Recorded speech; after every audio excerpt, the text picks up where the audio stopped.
Hello friends, नमस्कार। उम्मीद करती हूँ आप सभी लोग स्वस्थ होंगे, मस्त होंगे और अपनी पढ़ाई को कंटिन्यू कर रहे होंगे। तो बीपीएससी मेंस के लिए हिस्ट्री बहुत इंपॉर्टेंट होता है। इसमें से जो कला वाला सेक्शन होता है उसमें से 2-3 क्वेश्चन तो आते ही हैं प्रत्येक ईयर। अभी तो 10 जैसे फर्स्ट क्वेश्चन होती है उसमें उसमें अ, उसमें 10 क्वेश्चन आता है। उस 10 क्वेश्चन में से शॉर्ट में लिखना होता है, तो कला को आजकल शॉर्ट फॉर्म में करके दे रहा है, फर्स्ट वाला क्वेश्चन में ही मेंशन कर दे रहा है। तो इस हिस्ट्री वाला जो है यहाँ पे एक नोट्स है आस्था का। यहाँ पे देखिए इसका लगा हुआ मोहर भी लगा हुआ है। तो आस्था आईएएस का नोट्स है हिस्ट्री का। इसको 3 सेक्शन में बांटा हुआ है। विचारक जो भी हैं, फेमस पर्सनालिटी हैं, उनके बारे में पढ़ेंगे। उसके बाद स्वतंत्रता संग्राम, इससे क्वेश्चन आता है। और फिर जो आर्ट है, कला है, उसके बारे में हम लोग पढ़ेंगे। और इसका खत्म हो जाएगा तो किसी और पब्लिकेशन का हिस्ट्री या फिर किसी और का पढ़ेंगे। पहले इसको आस्था वाले को कंप्लीट करते हैं। तो इसके जो फेमस पर्सनालिटीज हैं, इसमें गांधी जी, नेहरू जी, टैगोर जी, और या फिर समाजवादी जो विचारक थे जिनमें से हैं लोहिया, जयप्रकाश नारायण, सुभाष चंद्र बोस, इन लोगों के बारे में, इनका जीवनी, इनका संघर्ष, इनके जो आंदोलन में भूमिका थी उसको हम लोग डिटेल से पढ़ेंगे। उसके बाद स्वतंत्रता संग्राम, 1857 का विद्रोह, आदिवासी विद्रोह जो कि बहुत इंपॉर्टेंट है क्योंकि स्टार्टिंग फेज में तो आदिवासी लोग ने ही विद्रोह करना स्टार्ट किया था। उसके बाद धीरे धीरे जो है समाज के शिक्षाविदों ने या फिर जो जागरूक लोग थे उन लोगों ने विद्रोह को, मोर्चा विद्रोहों का बुद्धिजीवियों ने संभाला था। और फिर कला को पढ़ेंगे। देश में से आदिवासी, स्वतंत्रता संग्राम, और फिर स्वदेशी आंदोलन, बिहार की उत्पत्ति कैसे हुई, चंपारण आंदोलन, असहयोग, सबने भारत छोड़ो इत्यादि के बारे में पढ़ेंगे। एंड कला में मौर्य, पाल, पटना कला, मधुबनी पेंटिंग इत्यादि के बारे में पढ़ेंगे। तो चलिए हम लोग स्टार्ट करते हैं। ये तो इसका पाठ्यक्रम हो गया। तो यहाँ पे पाठ्यक्रम हो गया। अब इसको हम लोग डिटेल से यहाँ पे इसको पढ़ेंगे। ठीक, तो गांधी जी फेमस पर्सनालिटी हैं। गांधी जी सबको जानता है गांधी जी के बारे में। तो गांधी जी कौन थे, इन्होंने क्या किया, इनकी हमारे राष्ट्रीय आंदोलन में क्या भूमिका रही। गांधी के आगमन के पूर्व भारत की राजनीतिक स्थिति, इसमें सबसे पहला पढ़ेंगे हम लोग क्या कि गांधी। तो इसको चरण वाइज, स्टेप वाइज पढ़ना है। तो सबसे पहले गांधी के आगमन के पूर्व भारत की राजनीतिक स्थिति क्या थी, और गांधी जी जब भारत में आए तो उसके बाद भारत की स्थिति में क्या परिवर्तन हुआ, यहाँ का आंदोलन में कितना इनका योगदान रहा। उसके बाद गांधी जी जब दक्षिण अफ्रीका में थे तो उन्होंने वहां पे क्या कार्य किए और किन किन कामों को किया। उसके बाद तीसरा जो स्टेप है, चरण है इसका, तो गांधी जी के विचार, उनके क्या विचार थे और उनकी क्या क्रियाविधि थी, और उनकी क्या विरोधाभास थे। जैसे कुछ लोग उनसे विचार से मतभेद रखते थे, तो क्या क्या उनका विरोधाभास रहा उसको पढ़ेंगे। उन्होंने क्या किया तो उसको पढ़ेंगे। उनके कार्य को, उनके विचार क्या थे, सत्य, अहिंसावाद, ये चीजें पढ़ेंगे। और उसके बाद लास्ट जो पढ़ना है वो है कि लोकप्रिय आंदोलन एवं उसके प्रति गांधी जी का दृष्टिकोण क्या था। तो जो भी जैसे कि वर्ल्ड वार हुआ या फिर कोई भी आंदोलन हुआ तो उसके प्रति गांधी जी की क्या योगदान था, फिर वो उसके बारे में वो क्या सोचते थे। तो यहाँ पे है गांधी जी के विचार और क्रियाविधि एवं विशेषताएं। उस विरोधाभास जो है उसको 3 भागों में बांटा गया है। पहला है राजनीतिक, दूसरा सामाजिक, और तीसरा है शिक्षा और आर्थिक। तो 3 चरणों में यहाँ पे बांटा गया है गांधी जी के विचारों को, उनके जो क्रियाविधि थी और उनके जो विरोधाभास थे। पहला राजनीतिक स्थिति में क्या था, सामाजिक स्तर पे क्या था, और फिर शिक्षा और आर्थिक नीति उनकी क्या थी। तो राजनीतिक जो था, तो उस राजनीतिक में सबसे पहला था अर्ध संरक्षणवाद। उसके बाद था सत्याग्रह, क्योंकि राजनीतिक रूप से वो सत्याग्रह किए थे, सत्याग्रही थे, अहिंसक थे, अहिंसावाद, अहिंसा एंड सर्वोदय था उनका राजनीतिक। और सामाजिक क्या था, तो सामाजिक में था वर्ण व्यवस्था एवं अस्पृश्यता। इसको उन्होंने, अस्पृश्यता को तो नहीं परंतु वो वर्ण व्यवस्था को सपोर्ट करते थे। मद्यपान उन्होंने निषेध किया, उन्होंने लोगों को मदिरा पान करने से रोका। वो नहीं चाहते थे कि लोग मदिरापान करें, यह एक तरह से समाज का दोष है। तो ये समाज में विद्यमान होता है मद्यपान, अभी भी बिहार में शराबबंदी है, तो उसकी नीति क्या है उसको अभी लेटेस्ट पैटर्न से भी जोड़ा जा सकता है। सामाजिक स्थिति में और महिलाएं के प्रति उनके क्या दृष्टिकोण थे, तो महिलाओं में जैसे उनको वो चाहते थे कि महिलाओं को समानता का अधिकार मिले, पर्दा प्रथा का उन्मूलन हो, बाल विवाह उन्मूलन, दहेज प्रथा और देवदासी प्रथा इत्यादि इतनी सारी जो समाज की बुराइयां थी महिलाओं के प्रति, इसका भी वो घोर विरोधी थे। शिक्षा और आर्थिक नीति क्या थी महात्मा गांधी की, तो वो सर्वांगीण शिक्षा में विकास करते, मतलब उसमें वो अपना दृष्टि को रखते थे, सर्वांगीण शिक्षा को महत्व देते थे। अभी जो हम लोग का नई शिक्षा नीति आई है वो भी इसी पैटर्न पे आई है कि समग्र शिक्षा, सतत जो है सर्वांगीण विकास हो, बच्चे का समेकित विकास हो। सर्वांगीण शिक्षा में उन्होंने ध्यान दिया था कि जैसे क्या होता है ना कि बच्चे बहुत ज्यादा बचपन से ही पढ़ाई करते रहते हैं, तो उनकी शारीरिक जो विकास होती है, गतिविधियां होती हैं वो रुक जाती हैं, तो शरीर का पर भी ध्यान देना चाहिए। और क्योंकि एक्सरसाइज, व्यायाम बच्चे की हेल्दी स्वस्थ रहने के लिए, क्योंकि वो कहावत है ना कि स्वस्थ मस्तिष्क में ही स्वस्थ शरीर का निवास होती है, स्वस्थ शरीर में ही स्वस्थ मस्तिष्क का निर्माण होती है। तो अगर आपको अच्छा मस्तिष्क या अच्छा आपका दिमाग डेवलप हो, या फिर आप अच्छी बातों को सोच सके, समाज में अपना इम्पैक्ट डाल सके, उसके लिए जरूरी है कि आपका जो शरीर है वो स्वस्थ हो। आत्मा, नैतिकता, लोगों में नैतिकता हो। शिक्षा तो है लोगों में, परंतु नैतिकता ही नहीं है। बहुत बहुत बड़े बड़े लोग हैं, बहुत शिक्षित लोग हैं उनके में, लेकिन उनके में नैतिकता की कमी है। अभी उसका हालिया का भ्रष्टाचार है, नैतिकता की वजह से ये सब तो होती है ना, भ्रष्टाचार। मस्तिष्क साक्षरता इत्यादि पर उन्होंने जोर दिया था कि इतने मतलब इस टाइप का शिक्षा होना चाहिए, बच्चे का सर्वांगीण विकास होनी चाहिए। गांधी के आगमन के पूर्व भारत की राजनीतिक स्थिति क्या थी? सबसे पहला पॉइंट तो ये था ना कि गांधी के भारत आने से पहले यहाँ की स्थिति क्या थी, उसको जानेंगे। उसके बाद जानेंगे कि जब गांधी जी यहाँ नहीं थे तो वो कहाँ थे, तो वो थे दक्षिण अफ्रीका, तो वहां पे वो क्या कर रहे थे। और गांधी जी दक्षिण अफ्रीका में जब कुछ कर रहे थे तो उस टाइम भारत में क्या चल रहा था। फिर वो जब दक्षिण अफ्रीका से 1915 में भारत आए तो फिर उन्होंने कैसे यहाँ की राजनीतिक व्यवस्था को पलटा, उसमें कैसे हस्तक्षेप उन्होंने किया, और किस तरह से भारतीय जो थे आंदोलन को एक रूपरेखा उन्होंने प्रदान किया। तो गांधी के आगमन के पूर्व भारत की राजनीतिक स्थिति यहाँ पे दिया गया है, जिसमें है पूर्व विचारधारा। तो ये तीन, उनको आने से पहले यहाँ पे ना 3 कैटेगरी के लोग थे। एक थे तो उदारवादी, दूसरे उग्रवादी और तीसरे थे क्रांतिकारी। तो उदारवादी, उग्रवादी और क्रांतिकारी विचारधारा के यहाँ पे भारत में लोग थे गांधी जी के आने से पहले। आने के बाद भी रहे, खैर हमेशा विरोधाभास रहा है, परंतु उनसे पहले इतने सारे विचारधारा थे। उदारवादी प्रवृत्ति के लोग थे, उग्रवादी के थे और क्रांतिकारी के थे। इसी का खामियाजा भी रहा कि कांग्रेस का विभाजन हुआ था। तो कांग्रेस 2 ग्रुपों में बट गया था, उदारवादी, उग्रवादी। इसी की वजह से 1907 में और 1916 में फाइनल में लोग मिले भी थे, लेकिन परंतु फिर असहयोग आंदोलन में उन्होंने धीरे धीरे फिर से अलग उसके बाद होना शुरू कर दिया था। सहयोग की समाप्ति के बाद असहयोग तो साथ रहे थे। तो जो 3 स्टेप थे, मतलब 3 तरह के जो लोग थे विचारधारा के, उदारवादी, उग्रवादी और क्रांतिकारी, उनमें से जो उदारवादी लोग थे वो जनता का विश्वास था उनको उठ गया था उन पर से, अर्थात कि जो उदारवादी जो लोग थे ना उन पर मतलब जनता भरोसा नहीं कर रही थी। जनता को ऐसा लग रहा था कि इन लोगों से कुछ होने वाला नहीं है, तो इसीलिए उसमें से कुछ उग्रवादी हो गए। तो जो उग्रवादी थे वो लोग असफल हो चुके थे, क्योंकि उग्रवादी क्या होते हैं, जैसे कि वहां पे जो खुदीराम बोस वगैरह पकड़े गए थे मुजफ्फरपुर में जब बम कांड किए थे, या फिर जो लोग भी वहां पे भी दिल्ली में जब आए थे, वहां के राजा आए थे ब्रिटेन के, उस टाइम उन्होंने बम विस्फोट किया, तो बहुत सारे क्या हुए लोग पकड़े गए, प्रफुल्ल चाकी वगैरह लोग, और फिर किसी को सजा हुआ, कोई जैसे कि वो थे अरविंद घोष थे, उन्होंने भाग गए। तो क्या हुआ कि धीरे धीरे लोग दब गए थे, उग्रवादी लोग असफल हो चुके थे, इन लोगों को कुचला जा चुका था।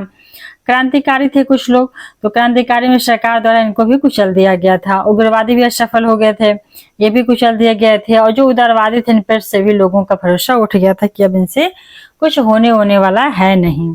तो लगभग कुल मिला के क्या हो गई थी, उस टाइम गांधी जी के आने से पहले राजनीतिक शून्यता की स्थिति हो गई थी। राजनीतिक शून्यता, अब लग रहा था कि अब कुछ नहीं होने वाला है।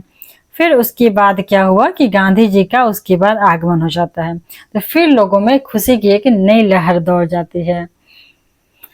बुझते को तिनका का सहारा मिल जाता है, तो खुशी की लहर दौड़ना तो ऑब्वियस है, क्योंकि जो नैया डूब रही थी आंदोलन की, उसको गांधी जी का बहुत सारे लोग सुने भी थे, इनके नाम थे, चर्चे थे दक्षिण अफ्रीका में के कार्यों की वजह से। तो इसलिए अभी क्या हो गया कि इनका आगमन से आंदोलन एक नया रूपरेखा या नया मोड़ ले लिया। गांधी जी और दक्षिण अफ्रीका, तो गांधी जी ने दक्षिण अफ्रीका में क्या कार्य किया था, किए थे, जिसकी वजह से इनको भारत आने पर इतने ज्यादा सम्मान और इतनी ज्यादा इनसे लोगों को उम्मीदें बढ़ गई थी। तो इन्होंने दक्षिण अफ्रीका में इतने सारे कार्य किए। देखिए, इनमें से सबसे पहला इन्होंने कार्य किया था जो है आश्रम निर्माण किए थे। अब भारत में भी आए तो वो साबरमती आश्रम ही बनाए थे। तो कोई भी कार्य करने के लिए सबसे पहले एक उसका बनाना पड़ता है। जैसे कांग्रेस ही कार्य किया तो उसके लिए पहले सबसे पहले कांग्रेस का गठन हुआ, समिति का। तो कोई भी कार्य करने के लिए सबसे पहले एक कमेटी, संगठन बनाने की आवश्यकता होती है। तो उसके लिए इन्होंने आश्रम का निर्माण किया था वहां भी दक्षिण अफ्रीका में। अनुशासित स्वयं सेवक का जत्था इन्होंने तैयार किया। कोई भी कार्य करने के लिए लोगों का बल चाहिए, लोग चाहिए, तो उसके लिए कुछ लोगों का जो बहुत ज्यादा डिसिप्लिन हो, अपने कार्यों के प्रति जागरूक हो, सजग हो, उन सभी लोग को मिला करके एक जत्था तैयार किया गया। उसके बाद इन्होंने नस्ल भेदी रुख अपनाया। पहले उस टाइम तो बहुत ज्यादा विद्यमान थे लोगों में ना, कि जैसे नस्ल था कि गोरे हो, काले हो, इसी काले के बेसिस पे गांधी जी को ट्रेन से धक्के मार के गिरा भी दिए गए थे। तो इन्हीं सब वजह से भारत में भी बहुत ज्यादा अनटचेबिलिटी, छुआछूत का मैटर चल रहा था। अभी भी खैर कहीं कुछ कुछ जगहों पर चलती है, न्यूज में आते रहते हैं। तो इन सब बेसिस की वजह से ही नस्ल भेदी उन्होंने रुख को अपनाया था। उसके अलावा उन्होंने सत्याग्रह को अपनाया, अहिंसा को अपनाया। खैर अहिंसा अपनाना उनकी चालाकी भी कहा जा सकता है और मजबूरी भी कहा जा सकता है, क्योंकि उस टाइम जो लोग भी उग्र थे, जो लोग भी डायरेक्ट लड़ना चाहते थे, उन सभी लोगों को कुचल दिया जा रहा था। तो एक तरह से अहिंसा बहुत ही ज्यादा कारगर हथियार उस टाइम के लिए साबित हुआ था। इसके अलावा गांधी जी दक्षिण अफ्रीका एवं भारत में एक समान सरकार का निर्माण भी चाहते थे। वो चाहते थे कि यहाँ पे समानता की भावना रखने वाला सरकार हो और बहुल संस्कृति समाज में राजनीति हो। अब ऐसा भी नहीं हो कि जो राजनीति हो रहा है वहां पे मतलब कि सिर्फ एक समुदाय का, एक संस्कृति के लोगों का, वहां पे बहुत सारे लोग, क्योंकि भारत में भी ऐसा था, दक्षिण अफ्रीका में भी ऐसा था कि बहुत सारे संस्कृति के लोग, बहुत सारे कल्चर, बहुत सारे धर्म के लोग रह रहे थे। तो उनके लिए समाज में राजनीतिक इस तरह से किया जाए कि सभी लोगों को समानता महसूस हो, एक संप्रदाय का राष्ट्र ना हो। तो इन सब चीजों पर उन्होंने जोर दिया था। भारतीय राजनीति में गांधी का मूल्यांकन जो है वो विभिन्न रूपों में किया गया है, जिनमें से किसी ने उन्हें अर्धनग्न फकीर कहा था। किसी ने क्या, उनके विस्टल चर्ची के द्वारा उनको अर्धनग्न फकीर कहा गया था। तो किसी ने उन्हें राष्ट्रपिता कहा, राष्ट्रपिता किसी ने कहा, और किसी ने उन्हें राजनीतिक संत कहा। तो विभिन्न लोग विभिन्न बातें कह रहे थे। अगर आप लोग को याद होगा तो, या तो खैर है ही, तो यहाँ पे मेंशन कर देना है, इन लोगों ने नहीं किया है कि किसने अर्धनग्न, मतलब ऐसे कि इनके विस्टल चर्ची के द्वारा। इसलिए हमारे सामने सबसे बड़ी समस्या गांधी जी के मूल्यांकन का है, क्योंकि उनको विभिन्न लोगों ने विभिन्न उपाधियां, विभिन्न टाइटल दिया, तो उनका मूल्यांकन करना बहुत ही ज्यादा जटिल है। भारत के राष्ट्रीय आंदोलन में गांधी जी के वास्तविक मूल्यांकन के लिए निम्न बिंदुओं पर विचार करना होगा, जिनमें से पहला बिंदु है गांधी जी के उदय से पूर्व भारतीय राष्ट्रीय कांग्रेस की सीमाएं, अर्थात गांधी जी के भारत में आने से पहले जो भारतीय राष्ट्रीय कांग्रेस थी, जिसका गठन 1885 में हो गया था, उसकी सीमाएं कहाँ तक थी, वो अपना भारत के लोगों में, भारत की जनता में, भारत की राजनीति में अपना इम्पैक्ट कहाँ तक डाला हुआ था, इसके बारे में उसका अध्ययन करना होगा। तभी तो मूल्यांकन हो पाएगा कि गांधी जी के आने के बाद क्या इम्पैक्ट रहा और कितना ज्यादा उसमें वृद्धि हुई या फिर कमी आई। भारत के राष्ट्रीय आंदोलन में गांधी जी के वास्तविक मूल्यांकन के लिए निम्न बिंदु पर हो गया। पहला बिंदु तो हो गया कि इनसे पहले जो भारतीय राष्ट्रीय कांग्रेस थी उनकी सीमाओं पर चर्चा करना। उसके बाद सेकेंड है कि गांधी जी और दक्षिण अफ्रीका। तो गांधी जी जब यहाँ पे भारतीय राष्ट्रीय कांग्रेस क्या कर रहा था और फिर गांधी जी उस टाइम में दक्षिण अफ्रीका में क्या कर रहे थे। एक विचारक के रूप में गांधी जी एवं उनकी राजनीतिक प्रक्रिया और उसमें क्या क्या विरोधाभास है। तो ये आज एक मतलब जो होते हैं ना थिंकर, गांधी जी और उनके राजनीतिक जो उद्देश्य थे, दृष्टिकोण थे, वो क्या थे और उसमें क्या क्या विरोधाभास देखने को मिले। 4 पॉइंट है कि जो लोकप्रिय जन आंदोलन था उसके प्रति गांधी जी का अपना खुद का क्या दृष्टिकोण था, उनकी क्या रिएक्शन थे और किसी भी आंदोलन को लेकर के गांधी जी क्या सोचते थे और किस प्रकार से उसका समीक्षा करते थे। तो यहाँ पे 4 स्टेप था। कौन कौन से था 4 स्टेज जिनके आधार पर गांधी जी का मूल्यांकन किया जा सकता है। तो पहला है कि गांधी जी जो है वो दक्षिण अफ्रीका में क्या किए और उस टाइम पे जो भारतीय राष्ट्रीय कांग्रेस था वो भारत में क्या कर रहा था और भारत में जनता और भारत की राजनीति में उसका कितना इम्पैक्ट और कितना रोल रहा है गांधी जी के आने से पहले। थर्ड है कि जो गांधी जी हैं उनका जो राजनीतिक दृष्टिकोण है, तो एज ए थिंकर, एक विचारक के रूप में उनकी कैसी पर्सनालिटी, उनकी कैसी सोच है राजनीति को लेकर के या फिर भारतीय समाज को लेकर, भारतीय संस्कृति को लेकर के और उसमें क्या क्या विरोधाभास देखने को मिलती है। और 4 पॉइंट है जिसपे इसको डिफ्रेंशिएट किया जा सकता है गांधी जी को, तो वो है कि जितने भी फेमस उस टाइम जन आंदोलन हुए थे उनके प्रति या पहले के जो भी आंदोलन थे उनके प्रति गांधी जी का क्या राय था, अपना उनका क्या दृष्टिकोण था। वस्तुतः जो भारतीय राजनीति हुआ है, भारतीय राजनीति जो है उसमें गांधी जी के उदय तक एक प्रकार से जो है ना, यहाँ पे तो खालीपन लिखा हुआ है, मतलब वो शून्य की स्थिति आ गई थी। उदारवादी राजनीतिक से भारत के जनता का विश्वास उठ चुका था और शून्य की स्थिति आने के कारण थे क्योंकि भारत की जो उदारवादी जनता थी ना, उससे क्या था कि यहाँ के लोगों का विश्वास उदारवादी लोगों से, उदारवादी राजनीति से भारतीय जनता का विश्वास उठ चुका था, जबकि जो उग्रवादी थे वो असफल हो चुके थे और उग्रवादी को असफल हो चुके थे। उनका जो भी कार्य हुआ, उनका जो भी कृत्य हुआ उसको अंग्रेजों के द्वारा दबा दिया गया। दूसरी तरफ क्रांतिकारी जो लोग थे उनको कुचल दिया गया था, जैसे कि बम विस्फोट वाला घटना या फिर बम कांड जो हुआ था वो सब, और या फिर वो जो जज था केनेडी, उनके गाड़ी पर बम फेंके, ये सारे इनके जो लोग की भी गतिविधियां थी वो धीरे धीरे खत्म कर दी गई थी। इस परिस्थिति में गांधी जी का राजनीतिक उदय होता है और वह भारतीय राजनीति में एक महत्वपूर्ण अपना डालता है, प्रभाव डालता है। 1893 से लेकर के 1914 तक, 1893 से 1914 तक गांधी जी दक्षिण अफ्रीका में रहे थे और उस दौरान उन्होंने, इसको याद कर लेना है कि 1893 से लेकर 1914 तक गांधी जी दक्षिण अफ्रीका में गए थे। एक यहाँ का सेठ था, उसी का मुकदमा लड़ने के लिए गए और वहां पे गए तो वहीं रह के वहां की स्थिति, वहां की परिस्थितियों को देख करके वहां पे उन्होंने लोगों को एकजुट किया, आश्रम बनाया और फिनिक्स आश्रम बनाया और फिर लोगों को एकजुटता हुआ और वहां पे एक आंदोलन या मूवमेंट किए। आंदोलन तो नहीं कह सकते हैं, सत्याग्रह उन्होंने किया।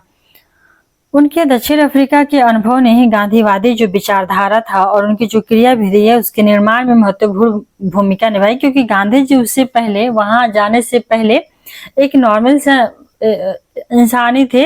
मोहनदास करमचंद गांधी थे, जो स्टूडेंट थे, एक छात्र थे, इसको कहा जा सकता है। परिस्थितियां, तो परिस्थितियां लोगों को मजबूत बनाती हैं, तो उनकी परिस्थितियां, उन्होंने जो देखा समझा और परिस्थिति में लड़ने की जो उनकी क्षमता थी, जो कैपेसिटी थी, जो कि हर एक इंसान के पास नहीं होती है, तो परिस्थितियों से वो लड़े और फिर निडर होकर लड़े, उस सिचुएशन में वो लड़े।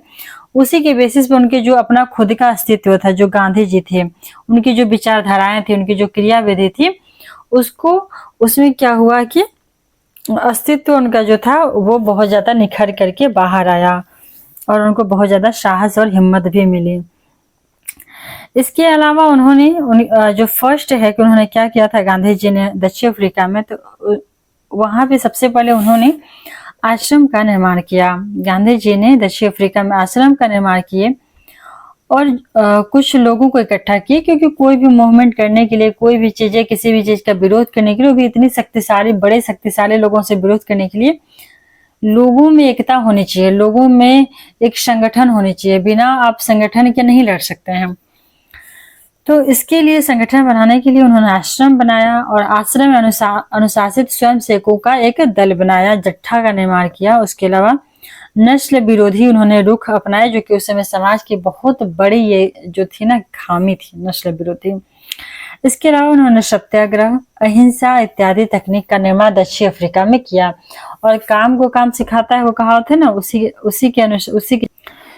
उसी के जैसा इन्होंने सबसे पहले अपना कार्य करते गए, आगे बढ़ते गए और रास्ते में इनको लोग मिलते गए और धीरे धीरे सत्याग्रह, हिंसा, सारी चीजें वहां पर उन्होंने प्रयोग किया और उनको नए नए जो है तकनीकें मिलती गई कि किस तरीके से हम आंदोलन करें और जीते। सेकंड उन्होंने कार्य जो किया दक्षिण अफ्रीका में कि गांधी जी का राजनीति जो था हमेशा से विभिन्न प्रकार के धर्म, भाषा, जाति एवं वर्ग के लोगों से संबंधित रहा था। अतः गांधी जी की भारत में अपील सही साबित हुई थी। इसका कहने का अर्थ ये है कि उन्होंने हमेशा अपनी राजनीति में लोगों में धर्म, जाति, भाषा एवं वर्ग में समानता के लिए विभिन्नताएं रखा, ताकि लोगों में क्या हो कि एक अच्छा संदेश जाए।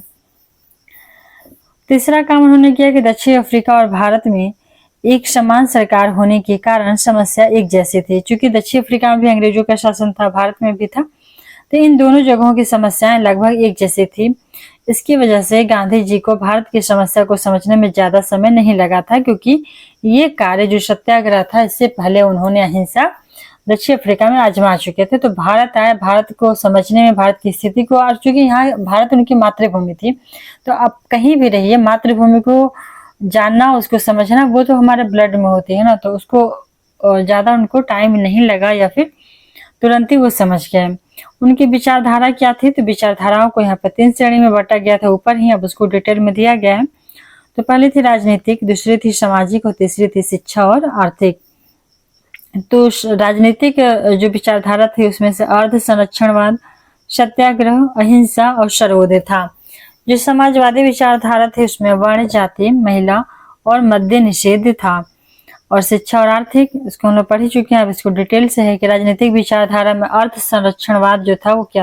राजनीतिक विचार में अर्ध संरक्षणवाद अर्थात कि समाज 2 वर्ग में, शिक्षित और निरक्षर या अशिक्षित। अभी भी समाज जो है 2 वर्ग में होता है, या तो शिक्षित होते हैं या फिर अशिक्षित होते हैं या निरक्षर होते हैं। तो शिक्षित जो लोग थे उनकी सोच क्या थी, जो अशिक्षित थे उनकी सोच क्या थी।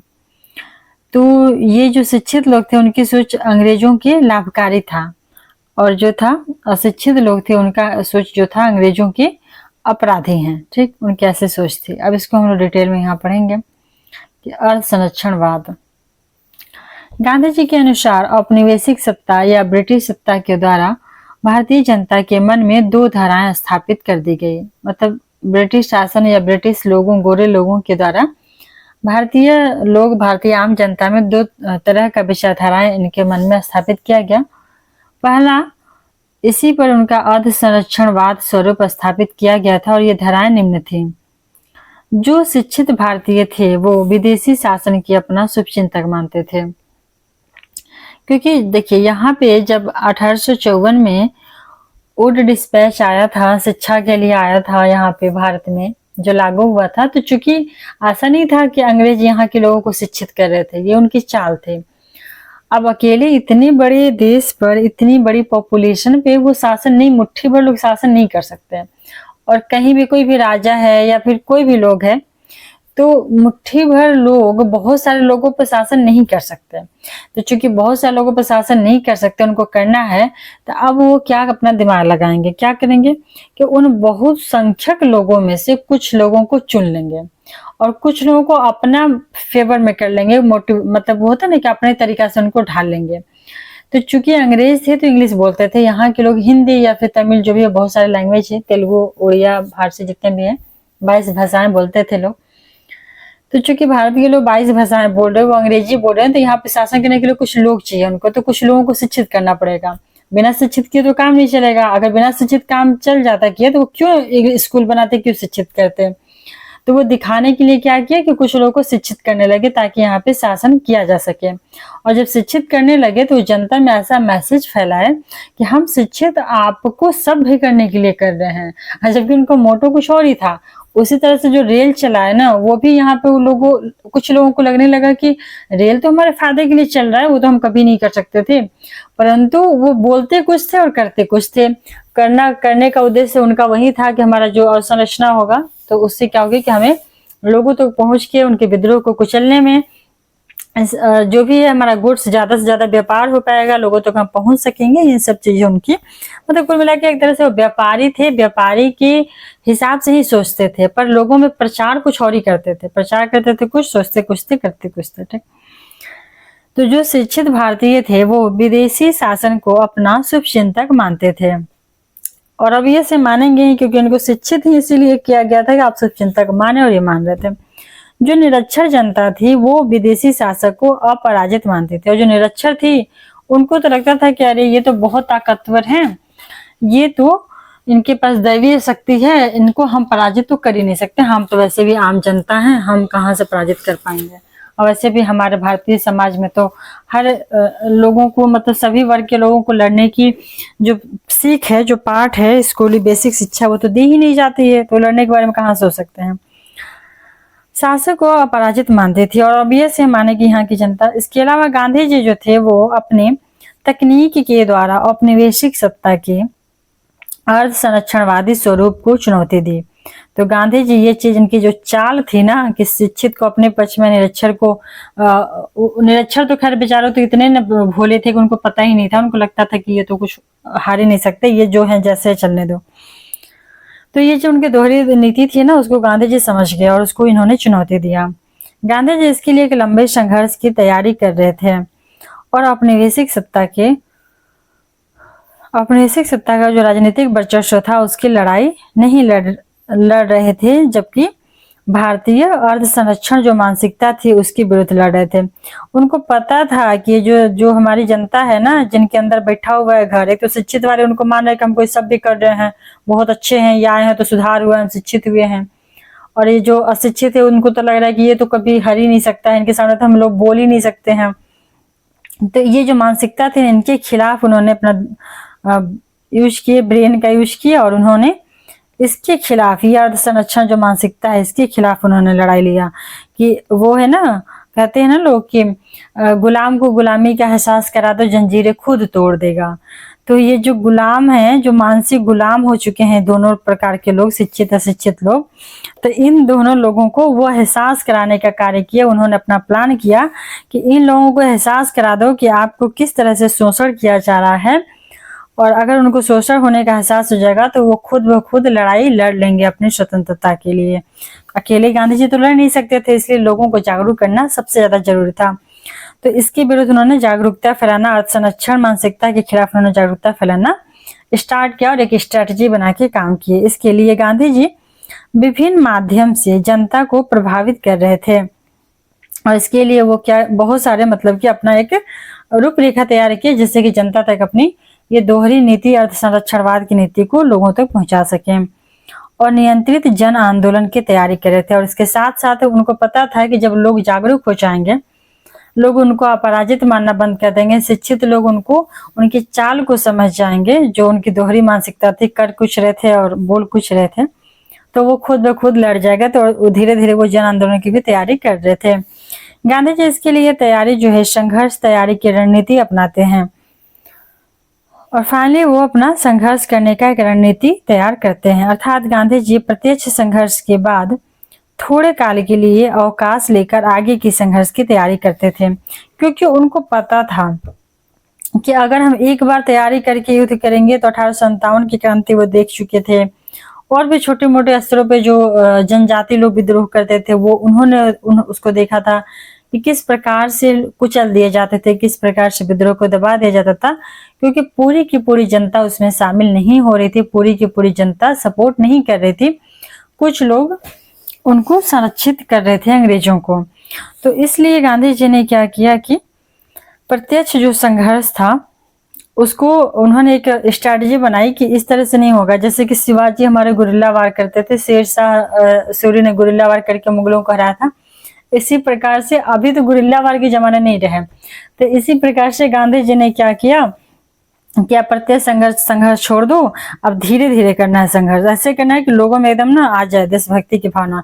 तो थोड़े समय के लिए थोड़ा बहुत संघर्ष करना है, फिर थोड़ा समय के लिए अवकाश ब्रेक ले लेना है, ताकि इससे ज्यादा जान माल की क्षति भी नहीं होगी और हमारा संघर्ष भी बढ़ेगा। और उसके बाद आगे की संघर्ष की रणनीति तैयार करनी है। इससे बात की जो है व्याख्या करने में मदद मिल सकती है। तो इससे क्या हुआ कि जन जन तक अपनी बातों, अभी जैसा मीडिया नहीं था ना, नेटवर्किंग नहीं था कि हर बात तुरंत पहुंच जाएगी, तो लोगों में, जनता में बातें पहुंचने में बहुत टाइम लगती थी, लोगों को जागरूक करने में, लोगों की जो मान्यताएं थी उसको बदलने में बहुत वक्त लगता था। तो वो इस प्रकार से उन्होंने सोचा कि मदद मिल जाएगी लोगों तक अपनी बात को पहुंचाने में। और एक व्यापक आंदोलन को अनिश्चित काल या लंबे काल तक नहीं चलाया जा सकता, और ये भी उनको पता था कि एक बड़ा आंदोलन को एक लंबा समय तक नहीं चलाया जा सकता है, क्योंकि हर चीज का अंत होती है। तो एक लंबा आंदोलन भी अगर, जैसे होता है ना कि एकदम विस्फोटक आंदोलन कर रहे हैं, जैसे 1857 हुआ, तो कहाँ ज्यादा चला, एक साल चलते चलते सब खत्म हो गया था। तो इसलिए वो खत्म कर करके बीच बीच में ब्रेक भी ले रहे थे, जो कि उनकी एक स्ट्रैटेजी का ही पार्ट था। उससे भले ही बहुत सारे लोग खिन्न हो गए थे उनसे। अब सत्याग्रह और अहिंसा, ये तो हो गए गांधी जी के विचार।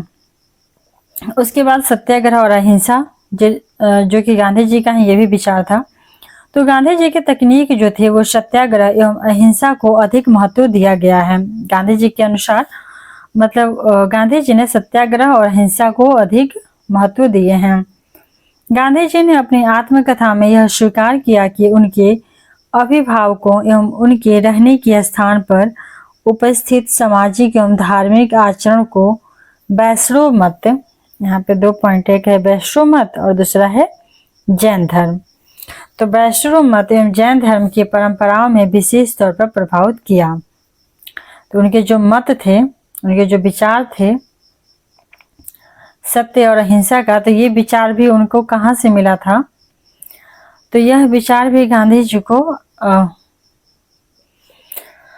सबसे ज्यादा वैष्णव मत जो था, जो पर पुराने समय से चला आ रहा था, और जैन धर्म जो था, इनकी परंपराओं में विशेष तौर पे इनको प्रभावित किया था गांधी जी को। और इस बात को उन्होंने कोई हिचक नहीं की थी स्वीकार करने में। अपनी आत्मकथा में जो उन्होंने लिखा था उसमें उन्होंने क्लियरली एक्सेप्ट किया कि उनके जो अभिभावक है, गार्जियन है, और उनके रहने के स्थान पर उपस्थित सामाजिक धार्मिक आचरण को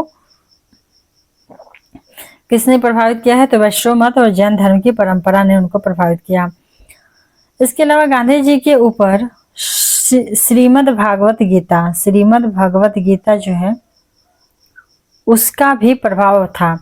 तो देखिए गांधी जी पे कितना प्रभाव था, इसीलिए पुस्तकें पढ़नी चाहिए। बहुत सारे पुस्तकें पढ़ने से बहुत सारे ज्ञान मिलते हैं जो कि अपनी जीवन में बहुत ज्यादा उपयोगी हैं। तो उन्होंने कहाँ कहाँ से ज्ञान लिया, जैन धर्म से भी लिया, वैष्णव मत से भी लिया, और श्रीमद् भगवत गीता से भी उन्होंने लिया था। इसके अतिरिक्त ईसा के sermon ऑफ द माउंट, इसके अलावा उनके विचारों पे sermon ऑफ द माउंट, ईसा का जो sermon ऑफ द माउंट है उसका भी प्रभाव पड़ा था। इसके अतिरिक्त रॉस्किन, टॉल्स्टॉय, थेरो, ये सारे लोगों के लेखों से भी उन्हें बहुत ज्यादा प्रभावित हुए थे, और इनका भी डिटेल में डिस्कस किया गया है। रस्किन, टॉल्स्टॉय, थेरो के जो लेख थे उनसे भी इन्होंने बहुत ज्यादा प्रभावित हुए थे। और लेकिन इन सब के साथ साथ उनके विचारधारा के विकास और दिशा निर्धारण में सबसे अधिक योगदान रहा है उनके जीवन का व्यक्तिगत अनुभव। संघर्ष ही सफलता की जननी है। तो उनके जो व्यक्तिगत अनुभव था, उनका जो देखते हैं सीखते हैं समाज में जो हो रहे थे उनके सामने, वो भी था। इसके अलावा इन सब स्रोतों से उनको इफेक्ट किया था। जैन धर्म, वैष्णव मत, श्रीमद् भगवत गीता से, ईसा का sermon ऑफ द माउंट, इसके अलावा रस्किन, टॉल्स्टॉय, थेरो के लेख, उनके विचारधारा। नेक्स्ट है कि ये था सत्य अहिंसा के बारे में, सत्याग्रह और अहिंसा के बारे में। अब है कि उनके जीवन पवित्र साधम्य के लिए पवित्र साधन का उपयोग। तो पवित्र साध्य के लिए पवित्र साधन का उपयोग, देखिए ये कितना अच्छा यहाँ पे लाइन है, इसको याद कर लेना है। पवित्र साध्य के लिए पवित्र साधन का उपयोग। तो यहाँ पे साध्य है, पवित्र साध्य के लिए पवित्र साधन का उपयोग करना चाहिए। तो यहाँ पे साध्य है, पवित्र है, स्वतंत्रता, सत्य। यहाँ पे साधन पवित्र, अहिंसा, आग्रह, उसके बाद दोनों मिलकर हो गया सत्याग्रह। यहाँ पे सत्य और यहाँ पे आग्रह दोनों मिलकर हो गया सत्याग्रह। तो अभी सत्य कहाँ से आया था, देखिए साध्य, यहाँ ये है ना थ्योरी, पवित्र साध्य के लिए पवित्र साधन। तो साध्य से बना पवित्र, क्योंकि साध्य के लिए पवित्र होना चाहिए। ये पवित्र से स्वतंत्रता, स्वतंत्रता से सत्य, और यहाँ पे साधन से पवित्र, पवित्र से अहिंसा, अहिंसा से आग्रह, तो सत्याग्रह हो गया। गांधी जी की विचारधारा का सबसे जो मुख्य पहलू रहा है वह सत्याग्रह है। सबसे पहला जो पहलू है वह सत्याग्रह है, जिसका तात्पर्य होता है पवित्र साध्य के लिए पवित्र साधन का उपयोग करना। ये जो कि कोर्स हम लोग पर पढ़ चुके हैं, ठीक। इसमें गांधी जी साध्य की पवित्रता पर अधिक बल डाला। यही सत्याग्रह भारत के स्वतंत्रता संग्राम में महत्वपूर्ण पहलू बना।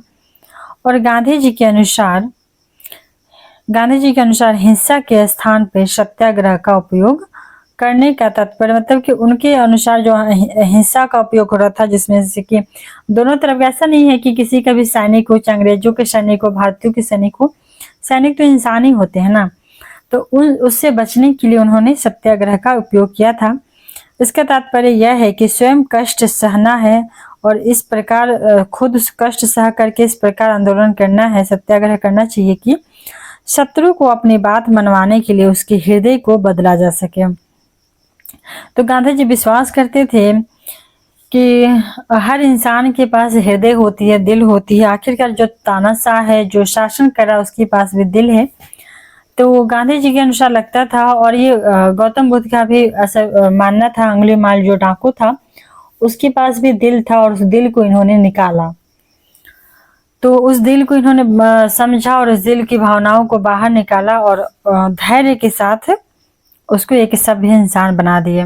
उसी प्रकार गांधी जी का भी मानना था कि जो है हर एक इंसान के पास होती है, बस हमको उसको क्या करना है, बाहर निकालना है। तो उसके लिए खुद में सह लेना है जितने भी वो टॉर्चर करे, और उसके हृदय को बदल देना है। गांधी जी ने सत्याग्रह और निष्क्रिय प्रतिरोध के बीच, जो सत्याग्रह है और निष्क्रिय प्रतिरोध है, अर्थात निष्क्रिय प्रतिरोध अर्थात सामने वाला आपके साथ कुछ भी करे, आप उस पर कोई भी रिएक्शन ना दो। तो सत्याग्रह और निष्क्रिय प्रतिरोध के बीच उन्होंने अंतर को स्पष्ट किया। उन्होंने लिखा है कि एक निष्क्रिय प्रतिरोध जो होती है वो एक कमजोर व्यक्ति का अस्त्र होता है।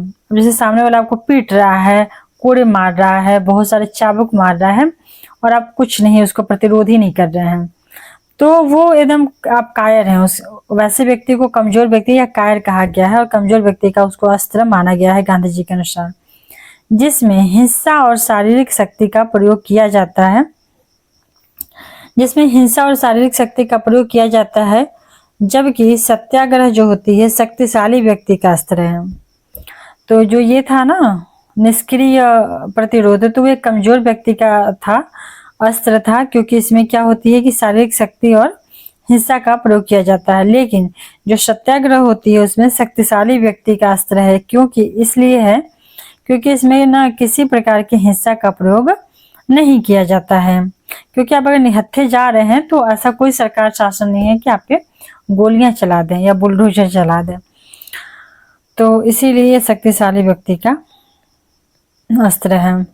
वास्तव में गांधी जी के लिए सत्याग्रह मात्र एक राजनीतिक अस्त्र नहीं था, बल्कि यह उनके जीवन का दर्शन और व्यवहार का हिस्सा था। जो सत्याग्रह था, ऐसा नहीं है कि सिर्फ एक राजनीति के लिए हम सत्याग्रह का इस्तेमाल कर रहे हैं, बल्कि वो अपने इसको जीवन में भी लागू करते थे, अमल करते थे। उनके जीवन, उनकी जो जिंदगी थी, उनका जो संघर्ष था, उनके जो दर्शन थे, उनके जो व्यवहार थे, ये कोई आपको जैसा होता है ना कि अभी कोई गुस्सा दिला रहा है, बहुत ज्यादा लोगों को गुस्सा आ जाती है, तो वो चीजें उनको नहीं होती थी, वो अपना निजी जिंदगी में भी इसको लागू करते थे। सत्याग्रह के साधन के रूप में गांधी जी ने अहिंसा को अपनाया। इस प्रकार अहिंसा जो है सत्याग्रह का आधार बना। तब ये सत्याग्रह करने के लिए उन्होंने अहिंसा को अपनाया और यही उसका आधार बना। गांधी जी ने इस बात पे बल दिया कि व्यक्ति को अपने राजनीतिक उद्देश्य की प्राप्ति के लिए अहिंसात्मक सत्याग्रह का प्रयोग करना चाहिए। तो गांधी जी का मानना था कि आप राजनीतिक उद्देश्य का अगर प्राप्ति करना चाहते हैं तो उसके लिए अहिंसात्मक सत्याग्रह का आपको प्रयोग करना चाहिए। अहिंसा की व्याख्या उन्होंने अपने अनुसार किया। इस तकनीक का सबसे बड़ा लाभ यह हुआ कि उन्होंने नियंत्रित जन आंदोलन के परिदृश्य में समाज के समस्त वर्गों के हितों को भी जोड़ दिया। गांधी की पहले भारतीय राजनीति उदारवादी, भिक्षावृत्ति और व्यक्तिगत क्रांतिकारी वीरता के बीच झूलती रही है। मतलब गांधी जी से पहले यहाँ के क्रांतिकारी कैसे थे? कुछ उदारवादी थे, कुछ भिक्षावृत्ति की नीति अपनाते थे और कुछ व्यक्तिगत क्रांतिकारी की नीति अपनाते थे। मतलब दो चार लोग मिल करके जाके कहीं भी कांड कर दिए। जबकि सत्याग्रह की जो व्यवहारिक राजनीति है उसने जमींदार, किसान, व्यापारी, श्रमिक सभी को एक साथ ला करके खड़ा कर दिया। अर्थात कि भारत के सभी प्रकार के लोग, चाहे वह राजा हो, चाहे वो प्रजा हो, चाहे मजदूर हो, चाहे किसान हो, चाहे साहूकार हो, सभी लोग क्या किए कि एकजुट हो गए थे। इससे पहले क्या था कि लोग अपना निजी स्वार्थ के लिए आंदोलन करते थे, क्योंकि इसमें कहीं से भी अतिवादी आंदोलन का खतरा नहीं था। इसमें एकजुटता का यह भी एक उद्देश्य रहा कि लोगों को जो डर था कि हम मारे जाएंगे, तो उससे भी क्या हुआ कि उतना खतरा इनको नहीं था।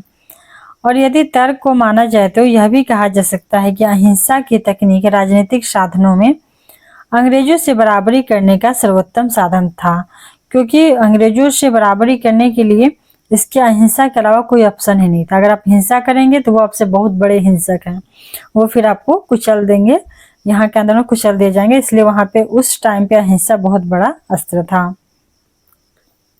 सर्वोदय, सर्वोदय जो शब्द है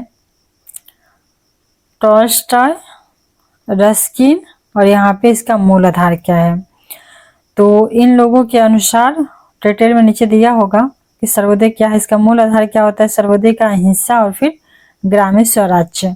सर्वोदय अर्थात सबका उदय हो, सबका विकास हो, तो अहिंसा तो होगा ही, उसके साथ ग्रामीणों का स्वराज्य होगा और फिर आर्थिक और राजनीतिक विकेंद्रीकरण होना चाहिए, ताकि सभी लोगों को आर्थिक और सामाजिक राजनीतिक रूप से सहभागिता को बढ़ावा मिल सके, सभी लोगों को उनके अधिकार वो दिए जा सके। रस्किन और मूल आधार के आधार पे 3 भागों में इसको विभाजित किया गया।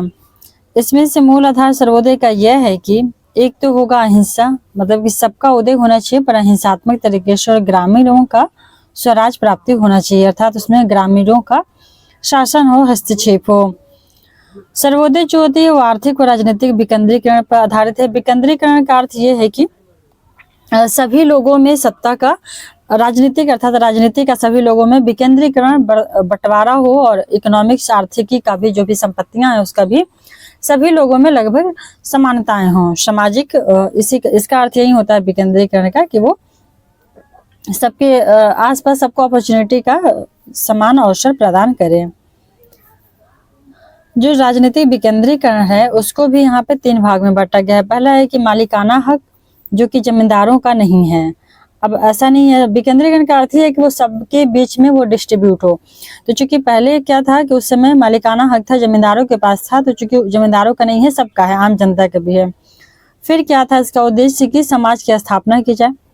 तो ऐसे समाज की स्थापना करना था जिसमें उत्पादक का हक हो, अर्थात उत्पादक जो होते हैं किसान होती हैं, जिनको कि हमारे समाज में, उस समय के समाज में, तत्कालीन जो समाज थे उस समय, जो उत्पादक थे, कृषक थे, वो मजदूर, उनको बहुत ज्यादा उसका कम बेनिफिट होता था, ज्यादा से ज्यादा बेनिफिट व्यापारियों को होती थी। तो समाज में उत्पादक का जो हक है वो उनको मिलना चाहिए। इसके अलावा किसानों और मजदूरों का राज्य होना चाहिए, अर्थात कि शासन में भागीदारी किसान और मजदूरों का भी होना चाहिए। ये तो राजनीतिक हो गया। और फिर या आर्थिक रूप से हो गया कि उत्पादक जो वर्ग है, किसान है, उनको उनका हक मिलना चाहिए। और मालिकाना हक सिर्फ जमींदारों का नहीं होना चाहिए, बल्कि संपत्ति पे, जमीन पे, भूमि पे सभी का जो है हक होना चाहिए, सभी का अधिकार होना चाहिए। अब सर्वोदय को यहाँ पे डिटेल में लिखा हुआ है कि महात्मा गांधी ने सर्वोदय को अपनी कल्पना की 3 भूत मूल आधारों पर आधारित किया। महात्मा गांधी के अनुसार जो सर्वोदय शब्द है वो 3 मूल आधारों पर आधारित है। 3 मूल आधार में से कौन है? तो पहला है कि यह जो सर्वोदय है वो होना चाहिए अहिंसात्मक। सर्वोदय अर्थात सबका उदय होना चाहिए। किस तरीके से होना चाहिए? ये नहीं है कि सबका उदय हो रहे हैं और सब कोई मतलब सेल्फिश हो रहे हैं और कुछ वर्ग आगे बढ़ रहे हैं, बाकी वर्ग पीछे छूट जा रहे हैं, तो ऐसा नहीं। सबका साथ सबका विकास। अभी जो हमारे मोदी जी का ये है भी स्लोगन भी है कि सबका साथ सबका विकास, तो वही सर्वोदय है। इसमें अहिंसा पर विचार किया गया, अहिंसा को मूल आधार बनाया गया। इसके अलावा आर्थिक राजनीतिक विकेंद्रीकरण की बात की गई महात्मा गांधी के द्वारा, क्योंकि हमारे समाज में बहुत ज्यादा सामाजिक और आर्थिक वो ऊंच नीच देखा जाता है, बहुत ज्यादा उसमें अंतर देखा जाता है। ग्रामीण स्वावलंबन होना चाहिए। ग्रामीण के जो लोग हैं वो खुद सेल्फ डिपेंडेंट हो, आत्मनिर्भर हो, वो स्वलंबित हो। तो ये 3 पिलर से सर्वोदय के महात्मा गांधी के अनुसार। पहला अहिंसा, अहिंसात्मक लोग हों, उनके पास आर्थिक राजनीतिक विकेंद्रीकरण हो और ग्रामीण स्वावलंबन हो, वो स्व आत्मनिर्भर हो। गांधी जी ऐसे समाज की स्थापना में विश्वास करते थे जिसमें मालिकाना हक जमींदारों के हाथ में नहीं होना चाहिए, बल्कि सर्वोदय में मालिकाना हक उत्पादक अर्थात जो किसान है उनको देनी चाहिए। और सर्वोदय समाज में मजदूर जो है, किसान जो है, उनका राज्य होनी चाहिए, अर्थात सत्ता में भी इनका अधिकार, इनका हक होना चाहिए, किसानों और मजदूरों का भी। इसके अलावा जो भूमि है उसमें सिर्फ जमींदारों का मालिकाना हक ना हो, बल्कि जो रैयत है, जो किसान है, उनका भी मालिकाना हक होना चाहिए। गांधी जी टॉल्स्टॉय और रस्किन, ये 2 व्यक्ति का नाम बहुत इंपॉर्टेंट है, टॉल्स्टॉय और रस्किन। तो गांधी जी टॉल्स्टॉय और रस्किन के विचारों को ग्रहण करते हुए सर्वोदय पर बल दिया था। तो उन्होंने टॉल्स्टॉय और रस्किन के विचारों से प्रभावित थे और इसी के तहत उन्होंने सर्वोदय पर बल दिया था कि सबका साथ सबका विकास, सर्वोदय सबका उदय होनी चाहिए। और सबका उदय किन बेसिस पे होना चाहिए? तो आर्थिक राजनीतिक विकेंद्रीकरण होना चाहिए, इसके अलावा अहिंसा होना चाहिए, और फिर सत्ता में सबका, एक गरीब आदमी का भी हक और अधिकार होना चाहिए। रस्किन का यह विचार था कि सभी के, यहाँ पे देखिए ये पॉइंट जो है इसको याद कर लेना है, नोट कर लेना है कि सभी के हित में व्यक्ति का हित है। महात्मा गांधी के अनुसार था, महात्मा नहीं, रस्किन का यह विचार था कि सभी का जब हित होगा ना तभी व्यक्ति का हित होगा। ऐसा नहीं है कि कुछ वर्ग का बहुत ज्यादा आगे बढ़ गया और बाकी समाज पीछे रह गया, तो उससे क्या होती है ना, बहुत ज्यादा नेगेटिव समाज में नेगेटिव चीजें फैलती हैं। जहाँ गरीबी देखने को मिलती है वहां पे बहुत ज्यादा चोरी, लूट मार ये सब देखने को मिलती है, क्योंकि इंसान है तो उसको जीविका के लिए कुछ चाहिए, तो उसके पास कोई ऑप्शन नहीं होता है। इसलिए सबका साथ सबका विकास होना चाहिए, सभी के हित में व्यक्ति का ही हित है, ये रस्किन का कहना था कि सभी के हित में ही व्यक्ति का हित है। इसके आधार पर भारत के वर्ग समन्वयन पर बल डाला गया। भारत जो विभिन्न धर्म, जाति, भाषा एवं वर्गों का देश है, इसलिए समन्वयन आवश्यक था, क्योंकि राष्ट्रीय स्वतंत्रता संग्राम सभी वर्गों का सहयोग आवश्यक था। और चूंकि भारत में राष्ट्रीय अंग्रेजों को भगाना था, गोरों को, तो उसके लिए सबका एक राष्ट्रव्यापी स्तर पर स्वतंत्रता संग्राम करने के लिए यहाँ पे जो भिन्न भिन्न खंडों में लोग बटे हुए थे, कोई धर्म पे बटा है, कोई जाति पे बटा है, कोई भाषा पे बटा है। जैसे वहाँ साउथ में होते रहते थे तेलुगु, तमिल, मलयालम में से बहुत सारा, तो लैंग्वेज बेसिस पे वो ज्यादा रूढ़ है, वहाँ पे उतनी जाति के लिए नहीं है बढ़ावा। उत्तर भारत में है तो जाति है, धर्म है, ये सब चीजें हैं। साउथ में भाषा का है, और पश्चिमी में देखा जाए तो वहाँ पे है नस्ल भेदी है। तो इन सब आधार पे लोग बटे हुए थे भिन्न भिन्न खंडों में, तो उन सबको एक करना था, उन सबको एकजुट होना था राष्ट्रीय आंदोलन के मैटर पे। तो इसीलिए समन्वय आवश्यक था, क्योंकि राष्ट्रीय स्वतंत्रता संग्राम बिना सभी के सहयोग के नहीं जीता जा सकता था। तो गांधी जी ने क्या किया कि मतलब उन्होंने इस बात को बखूबी समझा और इसके लिए, इसको आगे बढ़ाने के लिए एक ठोस कदम उठाने के बारे में उन्होंने पहल की। तो गांधी जी ने एक तरफ धनी जो वर्ग थे, धनी वर्ग के विशेषाधिकार बने रहने दिया, तो दूसरी तरफ जो निर्धन व्यक्ति थे उनकी स्थिति में सुधार के लिए कुछ कार्य किया। तो चूंकि अब गांधी जी जो धनी वर्ग के लिए स्पेशल जो ट्रीटमेंट दी जा रही थी उसको ज्यादा तो खत्म कर सकते थे, पर उन्होंने ऐसा नहीं किया, क्योंकि उससे क्या होंगे, धनी वर्ग रुष्ट हो जाएंगे, और कोई भी युद्ध लड़ने के लिए धन की भी आवश्यकता होती है, तो उनको भी मना के रखना था, इसलिए उन्होंने विशेषाधिकार उनका बने रहना दिया। वहीं दूसरी तरफ जो निर्धन व्यक्ति थे, जो गरीब लोग थे, उनकी स्थिति में सुधार के लिए उन्होंने कुछ कार्य किए हैं, जैसे कि खादी ग्रामोद्योग की स्थापना, कि कपड़े, अभी भी क्या है, कपड़ा जो उद्योग है बहुत बड़ा उद्योग है, उससे बहुत बड़ा बिजनेस होती है। तो गांधी जी ने लोगों को कहा कि क्यों फॉरेनर का क्यों कपड़े पहने, अब खुद खादी जो है यहाँ का भारतीय है, उससे क्या होगा कि भारत में रेवेन्यू भी होगा, और आप लोग खादी ग्रामोद्योग लगाइए और उसी कपड़े का सेवन, मतलब उसी कपड़े को आप प्रयोग करें। ग्रामीण जो थे उद्धार कार्यक्रम का भी शुरुआत किया गया गांधी जी के द्वारा। इसके अलावा उन्होंने सभी वर्गों का समर्थन प्राप्त हो रहा था, तो उसके साथ साथ वो सभी वर्गों से समर्थन लेने के लिए, सभी वर्गों को बनाने के लिए कुछ कुछ कार्य करते रहे। उदाहरण स्वरूप लिया, मतलब एक एग्जाम्पल के तौर पर देखा जा सकता है कि बिहार का जो चौकीदारी कर था, चौकीदारी कर रोको आंदोलन, बिहार में चौकीदारी कर रोको आंदोलन जो हुआ था, इसी का एक उदाहरण है। उसमें सभी लोग साथ मिल करके उसको रोको आंदोलन को चलाए थे। लोकप्रिय आंदोलन, नेक्स्ट हेडलाइन है लोकप्रिय आंदोलन और उसके प्रति गांधी जी का दृष्टिकोण क्या। तो बहुत सारे लोकप्रिय आंदोलन हुए, उसके बारे में गांधी जी का क्या दृष्टिकोण है, तो इसमें देखा कह सकते हैं हम लोग कि आंदोलन में अफवाह की भी अपनी भूमिका होती है। अब कोई आंदोलन हो रहा है, उसमें झूठ मूठ का अफवाह फैला दिया जाए, तो उसकी भी अपनी एक भूमिका होती है। वस्तुतः जिस समय समाज दबाव और तनाव से गुजर रहा हो, तब तो बहुत ज्यादा ये चीजें कामयाब होती है कि अगर आप हार रहे हैं तो अफवाह फैला दीजिए, ये सामने वाला विपक्षी टीम पराजित हो गया या फिर उसके नेता का खत्म हो गया, तो उस समय अफवाह की भूमिका बढ़ा दी जाती है। तो इसलिए उस समय चूंकि उतना नेटवर्क अच्छा नहीं था, इसलिए उस समय अपने हिसाब से अफवाह भी फैलाया जाने लगा, और जिसका फायदा भी हुआ तो नुकसान भी। रंजीत गुहा ने यह भी साबित करने की कोशिश की है कि किसी गैर औद्योगिक एवं अशिक्षित समाज में अफवाह जो होती है विद्रोह का एक आवश्यक एवं सार्वभौमिक वाहक होता है। यहाँ पे देखिए रंजीत गुहा जी थे, जो उन्होंने यह साबित करने का अपने तरह से प्रयास कर दिया कि अगर हमारा समाज गैर औद्योगिक है, यहाँ पे उद्योग उतने नहीं है, अशिक्षित है, तो चूंकि उनको जो बताया जाएगा उस चीजों पे बिना रिसर्च किए, बिना सोचे समझे यकीन कर लेंगे, और फिर एक से दो से बात लोगों में फैल जाएगी। तो इसलिए अगर विद्रोह करना है तो अफवाह का भी सहारा हम लोग ले सकते हैं, और ये कारगर उपाय होगा। तो उन्होंने कहा, रंजीत गुहा ने वही बात कहा है कि गैर औद्योगिक और अशिक्षित हमारा समाज है, तो उसमें अफवाह विद्रोह का एक बहुत ही ज्यादा आवश्यक और सार्वभौमिक वाहक है। गांधी जी के उदय में भी अफवाहों ने अपनी भूमिका निभाई थी।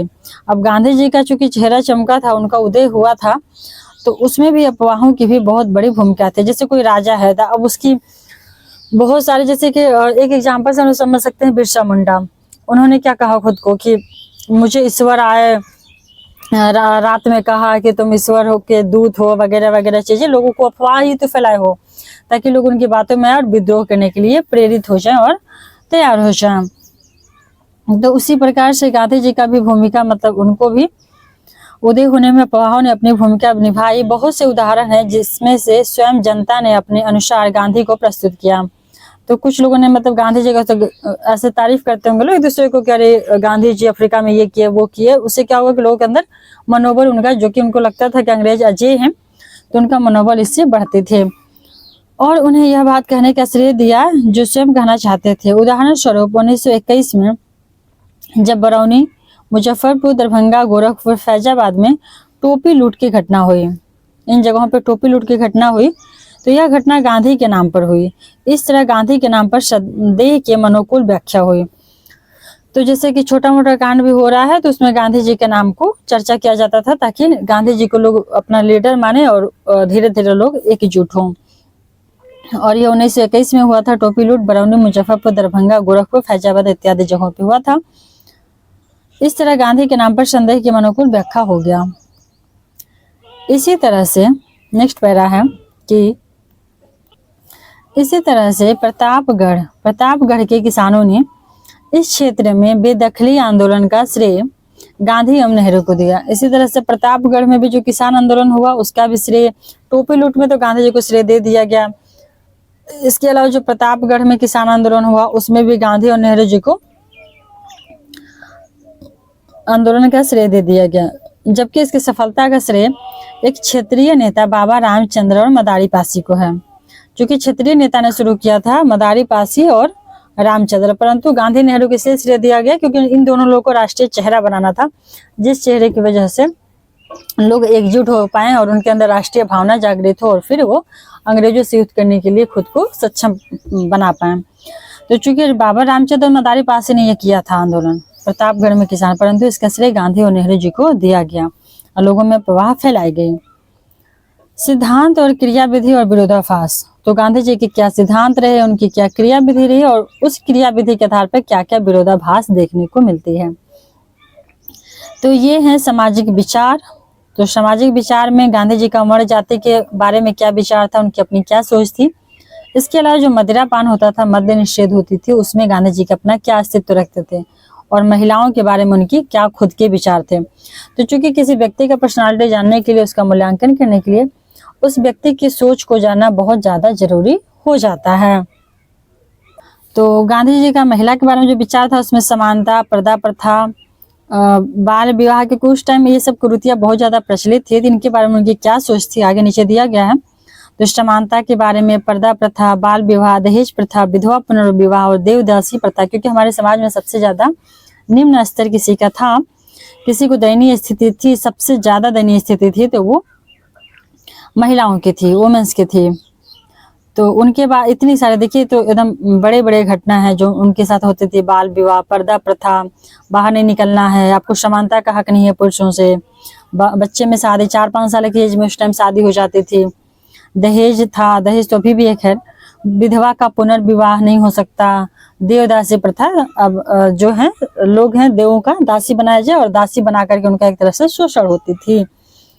तो इसके बारे में गांधी जी का सबसे पहला तो यहाँ पे वर्ण जाति के बारे में देखते हैं, इनका क्या ओपिनियन था, क्या विचार था वर्ण जाति के बारे में। तो गांधी जी के अनुसार मनुष्य जो होती है एक सामाजिक प्राणी है, मनुष्य एक सामाजिक प्राणी है, ठीक, और उसका विकास केवल समाज एवं समुदाय में रहकर ही संभव। ऐसा नहीं है कि कोई मनुष्य अपना अकेले रहना चाहे और अपना विकास कर ले तो वो पॉसिबल नहीं है, क्योंकि वह एक सामाजिक प्राणी है, उसको लोगों की आवश्यकता है, समाज की आवश्यकता है। तो गांधी जी का मानना था कि सामाजिक प्राणी है, उसको समाज एवं समुदाय में रहकर ही उसका विकास संभव है। समाज से कटकर न तो अपना समुचित वो विकास कर सकता है मानव, और न ही अपना जीवन यापन कर सकता है, क्योंकि अकेले एक इंसान ना तो अपने लिए भोजन उगा सकता है, ना ही बाकी सुख सुविधाएं या फिर जो भी कार्य दिनचर्या अपना वो करने में उतना सक्षम नहीं हो पाएगा। गांधी जी चाहते थे कि सर्वप्रथम एक व्यक्ति अपने आप में सुधार लाए, तभी वह समाज में सुधार ला सकता है।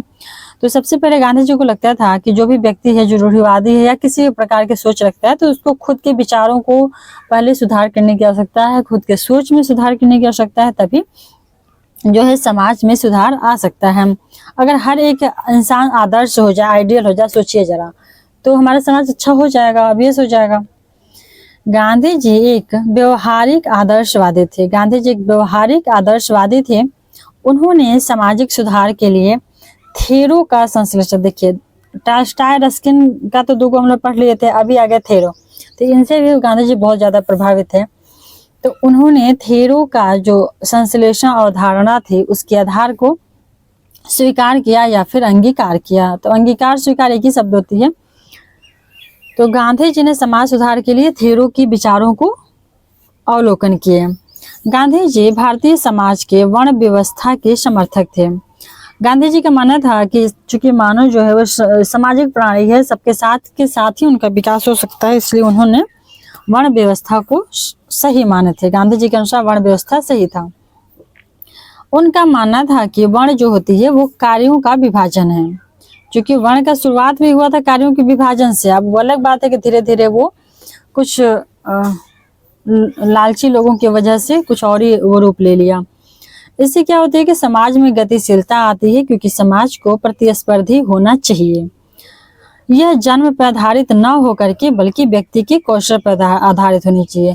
जैसे कि अभी के समय में क्या है, कोई डॉक्टर है, कोई इंजीनियर है, कोई वकील है, कोई शिक्षक है, विभिन्न प्रकार के व्यवसाय में लोग संलिप्त होते हैं। क्या उसी व्यवसाय के नाम पे लेकर डॉक्टर के बेटा डॉक्टर, जज के बेटा जज, खैर जज में तो अभी भी चल रहा है, जज के बेटा जज। तो अब ऐसे नहीं कि प्रधानमंत्री का बेटा प्रधानमंत्री, मुख्यमंत्री, ये चीजें क्या हो जाएंगी कि कौशल के आधार पर ना, जन्म के आधार पर रह करके हो जाएंगे। तो ये चीजें गलत है और यही चीजें हमारे समाज में हुई हैं और उसी आधार पर विभिन्न जातियों का निर्माण हुआ है। तो इसीलिए गांधी जी का कहना था कि वर्ण सही है, क्योंकि जिसको जो काम करने हैं करे, और उसका एक कैटेगरी होती है, जैसे डॉक्टर की कैटेगरी है, वकील की एक कैटेगरी है, इंजीनियर की कैटेगरी है, परंतु अब इसको जन्म के आधार पर बनाना अनुचित है, क्योंकि जन्म के आधार पर बनाने पे बाकी लोगों को अपॉर्चुनिटी, अवसर या समानता का उनका अधिकार, सबसे बड़ा जो एवोल्यूशन ऑफ इक्वालिटी है तो वो हो जाती है, समानता के अधिकार का हनन हो जाती है। व्यक्ति के जो कौशल है उसके आधार पे होना चाहिए, अर्थात कि किसी भी वर्ण का व्यक्ति कोई भी कार्य कर सकता है जैसी उसकी कौशल हो। गांधी जी ने जातिवाद का घोर विरोध किया था। गांधी जी के अनुसार जातिवाद जो शब्द है उसका उन्होंने घोर विरोध किया था। उनके अनुसार जो जातिवाद है इसी के कारण से हमारे समाज में अस्पृश्यता प्रारंभ हुई। अगर जातिवाद खत्म हो जाती तो अस्पृश्यता खत्म हो जाती। गांधी जी का विश्वास था कि अस्पृश्यता जो है वो हिंदुत्व का अंश नहीं है। गांधी जी के अनुसार जो अस्पृश्यता, छुआछूत है, वो हिंदुत्व का अंश नहीं है, क्योंकि ये इसकी ओरिजिनल चीजें नहीं है। ये कुछ लालची लोगों की वजह से क्या हुआ, इसको मॉडिफाई कर दिया गया अपने हिसाब से। किंतु यह वह रोग है जिससे विगत कई सदियों में क्या हुआ है कि हिंदुत्व पीड़ित हुआ है, क्योंकि इसी की वजह से क्या हुआ है ना, यह वर्ण व्यवस्था, छुआछूत की वजह से ही हिंदुत्व बहुत ज्यादा प्रभावित हुआ है और इसमें बहुत सारे खामियां देखने को मिली है। गांधी जी के अनुसार यह पाप मूलक संस्था है। गांधी जी के अनुसार यह पाप है अगर आप किसी भी धर्म का अंश नहीं हो सकता। मतलब जो ये जाति व्यवस्था है वो बहुत ही ज्यादा निम्न कोटि के विचार, निम्न कोटि के सोच का वो है, देन है, क्योंकि कोई भी धर्म हो तो वो जो छुआछूत है, जाति व्यवस्था है, उसका अंश ये हो ही नहीं सकता है। कोई भी धर्म कभी भी ये सीख नहीं देगी कि आप लोगों में भेदभाव करें, आप एक दूसरे को अपने से हीन भावना से देखें। तो जो धर्म या जो ईश्वर आपको भेदभाव का पाठ पढ़ाता है वो कोई धर्म हो ही नहीं सकता है। यहाँ पे वही बात लिखा गई है।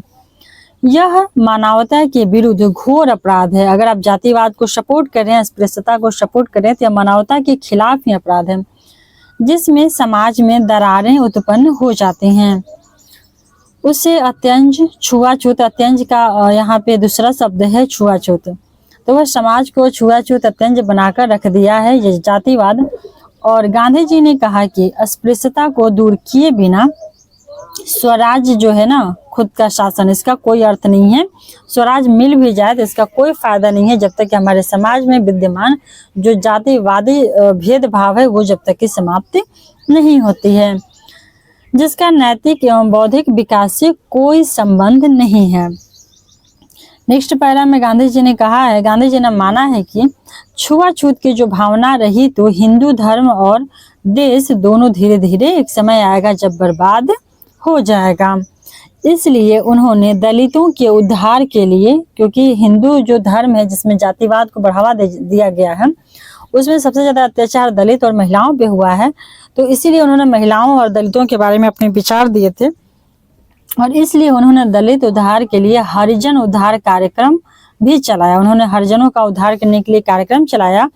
इसके अलावा हरिजन सेवक कार्यक्रम और हरिजन पत्रिका के माध्यम से इनके सामाजिक समस्या को राष्ट्रीय मुद्दा भी उन्होंने बनाया, ताकि बहुत सारे लोगों को ये बातें पता चले कि कैसे हरिजन के साथ या फिर दलित जो है उनके साथ अत्याचार हो रहा है, और उसको एक राष्ट्रीय मुद्दा इन्होंने बनाया, ताकि जो भी लोग, कुछ लोभी लोग ही होते हैं जो सपोर्ट करते हैं, चाहे वो किसी भी कैटेगरी, किसी भी कास्ट के हों, बहुत सारे लोग होते हैं उदार विचार के होते हैं, तो उन सारे लोगों ने इस चीज को गांधी जी का सपोर्ट किया। उसके बाद जो निम्न स्तर था वो महिलाओं का था, तो महिलाओं के बारे में गांधी जी के इतने सारे विचार थे। समानता पे उनके कुछ विचार थे, पर्दा प्रथा, बाल विवाह, दहेज, विधवा पुनर्विवाह, देवदासी प्रथा, क्योंकि इन पे कोई भी राजी नहीं होगा। कोई भी व्यक्ति अगर अच्छा इंसान हो तो ये सारे प्रथा, सारे चीजों को वो सिरे से नकार देगा। तो गांधी जी ने भी वही कहा। तो इसके बारे में गांधी जी का ओपिनियन हम लोग एक बार पढ़ते हैं। गांधी जी ने महिलाओं का समर्थन करते हुए कहा कि भारतीय जो महिला हैं वो शक्तिशाली होती हैं, योग्य हैं, चरित्रवान हैं और अपने कार्यों के लिए वो दृढ़ प्रतिज्ञ होती हैं, भले ही उनको समाज हमारा मौका ही नहीं दिया है अपनी उनकी प्रतिभा को निखारने के लिए, उनका अपना खुद का पहचान बनाने के लिए, क्योंकि भारतीय महिला बहुत ज़्यादा चरित्रवान होती हैं, अपने कार्य भी करती हैं, अगर घर में है तो घर के भी सारे कार्य करती हैं। यहाँ की महिलाएं शक्तिशाली भी होती हैं और योग्य भी हैं, तथा जीवन के प्रत्येक क्षेत्र में पुरुषों के साथ उन्होंने कंधा से कंधा मिलाकर भी कार्य किया है। परंतु हमारा समाज उन्हें उस टाइम उतनी मौका अपॉर्चुनिटी नहीं देती थी। मतलब जो था, महिलाएं थी, उनको इतना सक्षम ही नहीं माना जाता था कि महिलाएं को कुछ कार्य दिया जाए या कुछ आगे वो समाज में कर सकें। गांधीवादी दर्शन जो था वो पुरुषों एवं महिलाओं में एक समान स्तर प्रदान करने का बात करता था, और मानते हैं गांधी जी कि एक के अस्तित्व के औचित्य को दूसरे के बिना सिद्ध नहीं किया जा सकता। अगर पुरुष है तो उसको महिला की आवश्यकता है, महिला है तो उसको पुरुष की आवश्यकता है, ये दोनों को एक दूसरे से अलग करके नहीं देखा जा सकता है। उन्होंने महिलाओं की सामाजिक जो कुप्रथाएं थी, बहुत सारे हमारे समाज में कुप्रथाएं अभी भी हैं, अभी भी बाल विवाह हो रहे हैं, अभी भी जो पर्दा प्रथा है अभी भी चल रहे हैं, अभी भी दहेज प्रथा चल रहा है। सिर्फ एक सती प्रथा है जो एबोल्यूशन हो चुका है, बाकी सारे प्रथाएं भी चल रही हैं। तो जैसे पर्दा प्रथा अर्थात महिलाएं जो घर में रहती हैं, घर से नहीं बाहर निकलती। कुछ महिलाओं को तो शौक होता है कि हम शौक से घर में रह रहे हैं, पर ये चीजें कहीं न कहीं गलत हैं। बाल विवाह, विधवाओं की स्थिति और कड़े शब्दों में निंदा किया जाता है। अभी भी जनरली जो महिला होती हैं, एक नॉर्मल फैमिली, आम फैमिली की महिला है, अगर वो विधवा है तो शायद अभी भी उसके लिए उतनी अपॉर्चुनिटी नहीं है। गांधी जी ने पर्दा प्रथा की आलोचना करते हुए कहा कि इससे चरित्र की पवित्रता नहीं आती है। अब ऐसा नहीं है कि अगर महिला कोई पर्दा में है, वो मतलब कि घूंघटे में है, घर में रह रही है, तो वो बहुत ज़्यादा चरित्रवान है, ऐसा कोई गारंटी इसकी नहीं है। तो ऐसा नहीं कहा जा सकता। उन्होंने आलोचना किया कि ऐसे सोच रखने वाले, ऐसी मानसिकता के लोग बहुत ही निम्न स्तर के हैं। इससे चरित्र की पवित्रता नहीं आती, क्योंकि चरित्र का विकास जो होती है ना, किसी के कैरेक्टर की विकास जो होती है वो उनके शरीर में होती है, उनके मस्तिष्क में होती है। महिलाओं को यह विचार अपने हृदय से निकाल देना चाहिए कि वो पुरुषों की दासी हैं। हमारे समाज में अभी भी पुरुषों को, महिलाओं के उनके पति को भगवान का दर्जा दिया गया है। तो क्या जब पुरुष भगवान है तो जो उनकी पत्नी है वो भी तो मतलब भगवान ही हुई ना, तो वो दासी कैसे हो सकते हैं? दासी मतलब नौकर, तो नौकर नहीं हो सकते ना। आप भगवान की पत्नी है तो भगवान ही होंगी, पर वो चीजें दर्जा नहीं दिया जाता है। और उनका जन्म जो होती है पुरुषों की वासना के लिए हुआ है, ऐसा उनको सिखाया जाता है, ऐसा उनको बताया जाता है। उन्हें स्वयं को चारित्रिक या सर्वश्रेष्ठता, योग्यता तथा विवेक के उच्च गुणों से अलंकृत करना चाहिए। तो उनको, महिलाएं जो होती है, उनको अपने आप के जो सर्वश्रेष्ठता है, उनकी जो योग्यता है, उनके विवेक है, उन सभी से उनको हक है, उनको ग्रहण करने का अधिकार है। गांधी जी को बाल विवाह मान्य नहीं था और उन्होंने इसका पुरजोर विरोध करते हुए समाज सुधारकों से इस कुप्रथा का विरोध करने का अनुरोध भी किए थे। तो गांधी जी या किसी भी जो योग्य या बुद्धिजीवी वर्ग के लोग हैं, उनको बाल विवाह नहीं पसंद है। अभी भी बहुत सारे लोग हैं जो बाल विवाह को सिरे से नकार देते हैं, और कुछ लोग हैं जो उसको समर्थन भी कर रहे हैं और कर भी रहे हैं। तो गांधी जी ने उनका पुरजोर विरोध किया और कहा कि समाज सुधारकों से इस कुप्रथा का विरोध करने का अनुरोध भी किया। जो भी समाज सुधारक लोग थे, कुछ अच्छे लोग भी होते हैं समाज में, तो उन लोगों से आग्रह किया गया कि आप लोग बाल विवाह को धीरे धीरे खत्म करने का प्रयास करें। और उनके अनुसार जो बाल विवाह थी वो दंपत्ति के स्वास्थ्य पर भी प्रतिकूल प्रभाव पड़ता है। और अभी साइंटिफिक रूप से भी है कि जो बाल विवाह होती है उसमें बच्चे जो होते हैं उनका हेल्थ, उनका स्वास्थ्य, और फिर महिला का जो स्वास्थ्य होती है वो उस पर प्रतिकूल प्रभाव पड़ता है। और मात्र जो मृत्यु दर है, शिशु मृत्यु दर रेट है, वो भी धीरे धीरे क्या हुआ है, बाल विवाह खत्म होते होते बढ़ा है। हमारा जो शिशु दर है या मात्र मृत्यु दर रेट है वो भी इंक्रीमेंट हुई है, क्योंकि महिलाओं का जो है एज डिसाइड कर दिया गया है शादी के लिए। मातृत्व एवं शिशु जो मृत्यु दर है वो अधिक होता है, साथ ही सभी बच्चे भी विकलांग होते हैं। तो कम एज में बच्चे विकलांग होंगे या फिर मंद बुद्धि के होते हैं बच्चे, उनके शारीरिक, क्योंकि महिला की शारीरिक विकास नहीं हुई रहती है बाल्यावस्था में, और पुरुष का भी। इसके अतिरिक्त उन्हें दहेज प्रथा का भी विरोध किया और इसे समाज के विनाश का कारण माना जाता है, क्योंकि इस प्रथा से महिलाओं की सामाजिक स्थिति कम आंकी जाती है। गांधी जी ने सादगीपूर्ण से वैवाहिक संबंध स्थापित करने की वकालत की थी। तो गांधी जी ने यह भी कहा था कि आप बहुत ही जरूरी नहीं है कि आपके पास, जैसे अभी भी हो रहा है कि दिखावे की शादियां हो रही हैं, पैसे नहीं है, कर्ज ले करके लोग शादियां कर रहे हैं, जो कि दिखावे की शादियां करने की कोई आवश्यकता नहीं। अगर आपके पास है तो आप कीजिए, नहीं है तो कर्ज लेके करने की आवश्यकता नहीं है। इसलिए गांधी जी ने इस बात को, ताकि महिला के जो पेरेंट्स होते हैं, गार्जियन होते हैं, उनपे थोड़ा कम बोझ हो। इसलिए महिलाओं को बोझ क्यों समझा जाता है? क्योंकि उनकी शादियों में बहुत सारे खर्चे आते हैं जो एक नॉर्मल फैमिली का परिवार अफोर्ड नहीं कर सकता। इसीलिए गांधी जी ने कहा था कि सादगीपूर्ण वैवाहिक संबंध स्थापित कीजिए, ना कि बहुत ज्यादा खर्चे तामझाम करके। गांधी जी ने विधवा पुनर्विवाह का पर्याप्त समर्थन किया और उनके अनुसार स्वेच्छा से जो विधवा बनी रहना चाहती हैं हिंदू धर्म का वरदान है, किंतु जबरन विधवा अभिशाप है। तो अब स्वेच्छा से अगर कोई महिला विधवा रहना चाहती है, वो शादी नहीं करना चाहती है, तो वो उनकी इच्छा है, परंतु अगर आप जबरदस्ती का उनको शादी नहीं करने दे रहे हैं तो फिर ये एक तरह से हमारे समाज के लिए अभिशाप है। उन्होंने विधवा की पुनर्विवाह की अनुमति के लिए पुरजोर वकालत की थी। उन्होंने देवदासी प्रथा का विरोध करते हुए देवदासियों से आह्वान किया था कि उन्हें चरखा काटने एवं कपड़ा बुनने जैसे कार्य करते हुए अपना जीवन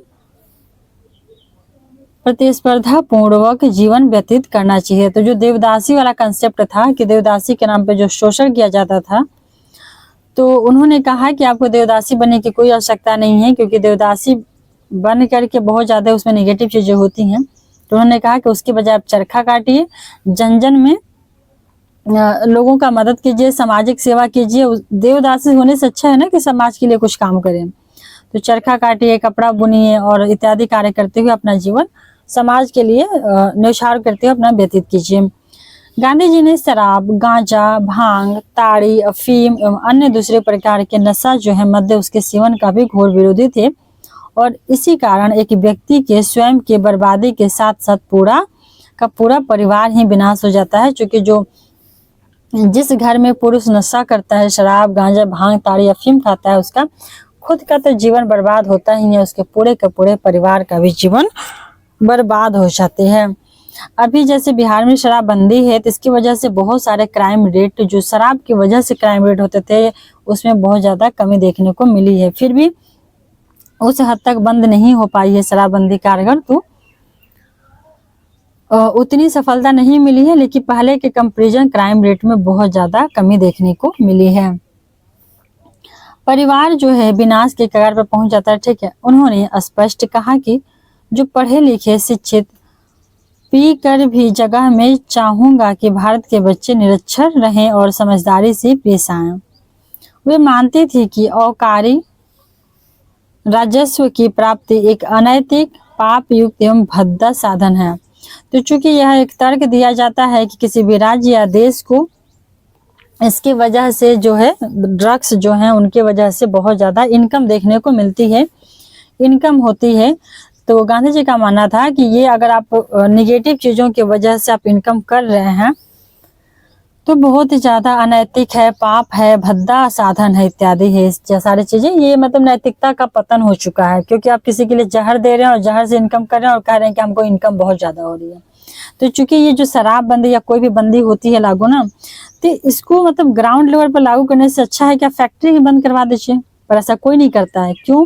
क्योंकि उनको बहुत ज्यादा इसमें प्रॉफिट होती है। जो सत्ता में बैठे हुए लोग हैं उनको बहुत ज्यादा प्रॉफिट। आप बिना सरकार की अनुमति के तो कोई फैक्ट्री लगेगी नहीं शराब की, तो आप शराब की फैक्ट्री ही क्यों लगने देते हैं? और बाद में लोग बंद करके दिखाते हैं कि देखिए हम समाज के लिए अच्छा कार्य कर रहे हैं। वे चाहते थे कि पूरे देश में मद्यपान निषेध किया जाए। गांधी जी का मानना था कि पूरे देश में मद्यपान निषेध होना चाहिए।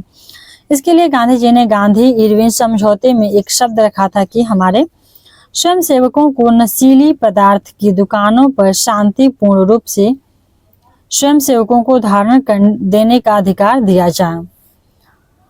तो इन्होंने मतलब चाहते थे कि पूरा देश में बंद हो जाए। इसके लिए उन्होंने गांधी और इरविन एक समझौता हुआ था, उसमें भी इन्होंने नशीली पदार्थ के लिए अपने स्वयं सेवकों के लिए एक अपील की थी कि उनको शांतिपूर्वक तरीके से जो है नशीली पदार्थों का दुकान है वहां पे रहने दिया जाए। शिक्षा और आर्थिक, तो शिक्षा और आर्थिक के बारे में गांधी जी का विचार क्या था? शिक्षा और आर्थिकी के बारे में गांधी जी का सर्वांगीण शिक्षा वो चाहते थे। सर्वांगीण शिक्षा अर्थात कि नैतिक स्तर पे हो, मस्तिष्क का विकास हो, आत्मा का विकास हो, आत्मा अर्थात कि नैतिकता का विकास हो। अब ये नहीं कि प्रॉफिट के लिए हम शराबी बेच रहे हैं, तो यही होती है नैतिकता, यही होती है मोरलिटी। और शरीर का विकास हो अर्थात कि व्यायाम वगैरह करने का जरूरत है बच्चों को। सिर्फ शिक्षा देने से, पुस्तकें पढ़ने से नहीं होगा, उनको सर्वांगीण विकास बच्चे की होनी चाहिए। गांधी जी की शिक्षा और आर्थिक नीतियां क्या थी, तो इसको यहाँ पे डिटेल में है कि गांधी जी की शिक्षा से आशय है कि शरीर, आत्मा और मस्तिष्क का सर्वांगीण विकास हो। उनका विचार था कि साक्षरता जो शिक्षा है उसका कोई आदि एवं अंत नहीं है, शिक्षा का कोई अंत नहीं है, उसको मापा नहीं जा सकता है। यह केवल माध्यम है जिससे हम सिर्फ मनुष्यों को शिक्षित कर सकते हैं। उनका विचार था कि बच्चों को प्रारंभ से हस्तशिल्प की शिक्षा प्रदान की जानी चाहिए, जो कि अभी नई शिक्षा नीति आई है 2020 में, अभी लागू नहीं हुआ है, 30 तक लागू हो जाएगा। तो उसमें देखिए गांधी जी उस टाइम ये सोच रखते थे, जो कि अभी लागू होगा इतने सालों के बाद, 80 सालों के लगभग बाद। तो वो चाहते थे कि बच्चों को स्टार्टिंग से हस्तशिल्प की शिक्षा दी जानी चाहिए, व्यवसायिक शिक्षा दी जानी चाहिए, जिससे वे आगे चल करके आत्मनिर्भर बन सके। अब ये नहीं है कि शिक्षा मिल गई और शिक्षित होकर के बेरोजगार घूम रहे हैं, क्योंकि उनके पास कोई कौशल का ही विकास नहीं हुआ। उनका मानना था कि वास्तविक शिक्षा वह है जो विकास में सहायक हो, मतलब शिक्षा ऐसी होनी चाहिए जो समाज के, देश के और खुद के विकास में सहायक हो, अर्थात कि शारीरिक जो अंग है उनके कुशल सहयोग से ही आत्म विकास हो सकता है।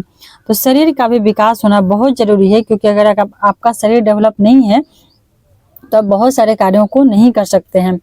इसीलिए गांधी जी का मानना था कि शारीरिक अंगों के कुशल सहयोग से ही आत्म विकास संभव हो पाएगा।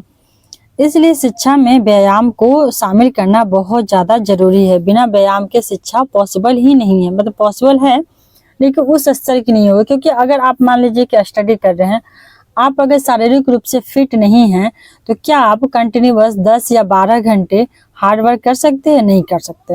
उसके लिए फिजिकली फिट होना बहुत ज्यादा आवश्यक है। आध्यात्मिक या नैतिक शिक्षा से भी गांधी जी इत्तेफाक रखते थे, और उनका कहना था कि इसका तात्पर्य नैतिक और आध्यात्मिक शिक्षा का यह है कि हृदय अर्थात आत्मा को संवेदनशील बनाना है, आत्मा का विकास करना है। गांधी जी मानते थे कि मस्तिष्क एवं आत्मा है, इन दोनों का उच्चतम विकास शैक्षणिक व्यवस्था से ही संभव है। बिना शिक्षा के मस्तिष्क और नैतिकता, मोरलिटी जिसको पाठ बोलते हैं कि क्या सही है, क्या गलत है, या फिर दूसरे के कष्ट को समझना, पीड़ा को समझना, या फिर अपनी एक्टिविटी क्रिया विधि से दूसरों को हानि ना पहुंचाना, एक तरह से नैतिकता का ही भाग होता है। इसलिए गांधी जी ने शिक्षा के लिए निम्न बिंदु को शामिल किए थे। तो गांधी जी कुछ बिंदुओं को शामिल किए थे कि किस प्रकार से हमारे जो समाज है उन लोगों को आत्मा नैतिकता का विकास किया जा सकता है। तो इनमें सबसे पहला जो पॉइंट था वो था कि राज्य शिक्षा का जितना प्रयोग करता है उसके लिए भुगतान करे। कोई भी राज्य सरकार जो है या फिर देश है, तो शिक्षा का जितना उपयोग कर रहा है लोगों का, उतना ही उसको खर्च भी इस पे करने की आवश्यकता है, तभी इसको बढ़ावा मिलेगा। गांधी जी उस समस्त उच्चतर शिक्षा के विरोधी थे जिसका भुगतान करना पड़ता था। तो गांधी जी उस शिक्षा के विरोधी थे जिसमें से कि भुगतान करना पड़ता है, अर्थात कि खर्च करके पढ़ाई करना पड़ रहा हो, उसके वो विरोधी थे। वो चाहते थे कि इसके लिए सरकारें भुगतान करे। अब उच्चतर शिक्षा में क्या होती है, खुद के लिए खर्च करना पड़ता है खुद का। तो एक आम आदमी जो है, लो फैमिली से है, तो वो उच्चतर शिक्षा ग्रहण नहीं कर सकता, क्योंकि उसको भुगतान करने के लिए उसके पास इनकम नहीं है। उनका यह दृढ़ तीसरा पॉइंट है कि उनका यह दृढ़ विश्वास था कि हमारे विश्वविद्यालय में शिक्षा पर किया जाने वाला जो व्यय है वो निरर्थक है, क्योंकि इसका परिणाम क्या होता है, शिक्षित बेरोजगारी। उनका उस टाइम मानना था कि जो उच्चतर बड़े बड़े जो यूनिवर्सिटी है, विश्वविद्यालय हैं, तो उसमें लोग उच्च शिक्षा प्राप्त कर ले रहे हैं, लेकिन उसका परिणाम क्या हो रहा है कि शिक्षित हो गए और वो बेरोजगार हो गए। तो जैसे अभी है कि बहुत सारे लोग ग्रेजुएट हो गए और बेरोजगार हैं, तो वही उनका मानना था कि उच्चतर संस्थानों पर खर्च करने की आवश्यकता नहीं है, बल्कि आप स्टार्टिंग से ही व्यावसायिक शिक्षा दें और शिक्षित बेरोजगारी ज़्यादा से ज़्यादा ना हो सके, लेकिन क्योंकि जो छात्र हैं वो आत्मनिर्भर बन सकेंगे। 4 पॉइंट उनका था कि विदेशी भाषा के माध्यम से प्राप्त की जाने वाली शिक्षा जो होती है वो राष्ट्र के लिए आध्यात्मिक एवं नैतिक रूप से एक अपूरणीय क्षति है। उनका मानना था कि अगर आप विदेशी भाषाओं में शिक्षा ले रहे हैं तो वो आपके राष्ट्र के लिए नैतिकता के स्तर पे एक तरह से क्षति पहुंचा रहा है, हानि पहुंचा रहा है, उसके लाभ नहीं हो रहे हैं। इसलिए वो अपना मातृभाषा या फिर अपने भाषा में शिक्षा को बढ़ावा देना चाहते थे। गांधी जी यौन शिक्षा को भी पाठ्यक्रम के रूप में पढ़ाने के पक्षधर थे। उनका मानना था कि छात्रों को यौन शिक्षा के बारे में भी जानकारी दी जाए। इस संदर्भ में उनका उद्देश्य था कि वासनात्मक जो भावनाएं होती हैं उन पे विजय प्राप्त करने का चरित्र निर्माण में मदद मिलेगी, क्योंकि जिस चीज को जितना ही अंधकार में रखा जाता है उसके प्रति लोगों का क्रेज बढ़ते जाता है। जैसे कि जो चीज आपको नहीं पता हो, नहीं जानते हो, या जो चीजें नहीं देखे हो, जो जगह प्लेस आप नहीं देखे हो, तो अंदर से होता है कि काश मैं वहां घूमने जाता, देखने जाता। ऐसे होता है ना कि स्विट्जरलैंड जाते, यहाँ जाते, वहां जाते, बहुत सारी चीजें होती हैं। लेकिन अगर आप वहां पे जा रहे हैं, आप वहां पे रह रहे हैं, तो क्या आपको अंदर से वो चीजें आएंगी? उतना क्रेज होगा आपको देखने घूमने का? नहीं होगा। उसी तरह से यहाँ पे यौन शिक्षा की बात है, अगर आपको जानकारी नहीं है तो उसके लिए लोग क्रेजी होते हैं उसको जानने के लिए, और उससे क्या होती है, वासनाओं की में बढ़ोतरी होती है। परंतु अगर इसकी शिक्षा बचपन से ही दी जाए तो ये एक नॉर्मल चीजें हो जाएंगी, नॉर्मल बातें हो जाएंगी छात्रों के लिए, और उससे उनको धीरे धीरे क्या हो जाएगी, उसमें कमी देखने को मिलेगी। इस प्रकार की शिक्षा से बच्चों में स्वयं एक मानव और एक दानव के बीच में जो अंतर है उसका विज्ञान होते रहेगा। उनको पता होगा कि हकीकत क्या है। इससे बच्चा जो होता है वो अपने हृदय और मस्तिष्क का प्रयोग करके अपने अवगुणों का त्याग कर देगा, और बच्चों को ये वासना के बारे में बताया जाए कि ये जो तुम्हारे अंदर इमोशन है वो एक तरह से क्या उसकी सच्चाई है, अगर बच्चे को पता हो तो वो धीरे धीरे उसमें सही और गलत में अंतर करना सीख जाएगा। वो वही बोला है कि अपने हृदय और जो मस्तिष्क है उसमें अच्छे से वो विभेद कर पाएगा, अपने अवगुणों का वह त्याग कर सकेगा, और जो मानवतावाद है उसके मार्ग पर चलने के लिए प्रयास करेगा। वो कोशिश करेगा कि ये निगेटिव है, इसको हमको अपनाना नहीं है, इसको छोड़ करके सही मार्गदर्शन पे जाना है। अब ये इतना सारा गांधी जी के विचार है, देखिए है तो कुछ नहीं, लेकिन मेन बात है इसको याद करके क्रम वाइज सजाना, पॉइंट वाइज लिखना वो थोड़ा डिफिकल्ट है। तो उसके जो की पॉइंट है ना, सबसे पहले उसको याद करना है, बाकी 2-4 लाइन तो हम लोग अगर समझ लेंगे तो अपने से लिखा ही जा सकता है, और इसको क्रमवार याद करना ये थोड़ा डिफिकल्ट होती है। गांधी जी के आर्थिक विचार, तो गांधी जी के आर्थिक विचार क्या था? तो गांधी जी के आर्थिक विचार में वो चाहते थे लघु उद्योगों को बढ़ावा मिले, कुटीर उद्योगों को बढ़ावा मिले और उद्योगों को भी बढ़ावा मिले, गांधी जी का मानना था। गांधी जी की आर्थिक नीति, तो गांधी जी का जो आत्मा है वो आत्मकथा जो है हिंद स्वराज, हमें एक और जानकारी उनसे मिलती है। गांधी जी की एक आत्मकथा हिंद स्वराज, उसमें एक और जानकारी मिलती है आर्थिक नीति के बारे में, कि गांधी जी आर्थिक नीति के बारे में क्या सोच रखते थे। तो गांधी जी ने इस बात की ओर संकेत दिया है कि वास्तविक जो शत्रु होता है वो अंग्रेजों का राजनीतिक प्रभुत्व न होकर के आधुनिक पाश्चात्य शिक्षा है। गांधी जी का मानना था कि जो वास्तविक शत्रु है अंग्रेजों का, वह अंग्रेजों का राजनीतिक प्रभुत्व नहीं है कि अंग्रेजों ने हमारे पर कब्जा किया हुआ है, ये उनका नहीं है। हमारा शत्रु मतलब ये तो है ही, लेकिन इससे भी बड़ा कोई शत्रु है अंग्रेजों का, मतलब भारतीयों का, वो है कि आधुनिक पाश्चात्य शिक्षा है जो धीरे धीरे भारत को जकड़ते जा रही है। उनकी धारणा गांधी जी के अनुसार जो था ना कि अंग्रेजों का राजनीतिक सत्ता तो चलो आज है, कल वो चले जाएंगे, कल उनको हटा दिया जाएगा, लेकिन जो यहाँ पे लोगों के बीच अपनी पश्चिमी शिक्षा को बढ़ावा दे रहे हैं, वो तो ये यहाँ के क्या है ना, रीढ़ में रह जाएगी, वो हमेशा के लिए रह जाएगी। तो इनका, गांधी जी का मानना था कि परम शत्रु हमारा वो है जो आधुनिक पाश्चात्य शिक्षा को यहाँ के लोग ग्रहण कर रहे हैं और वो यहाँ के लोगों में फैलाई जा रही है।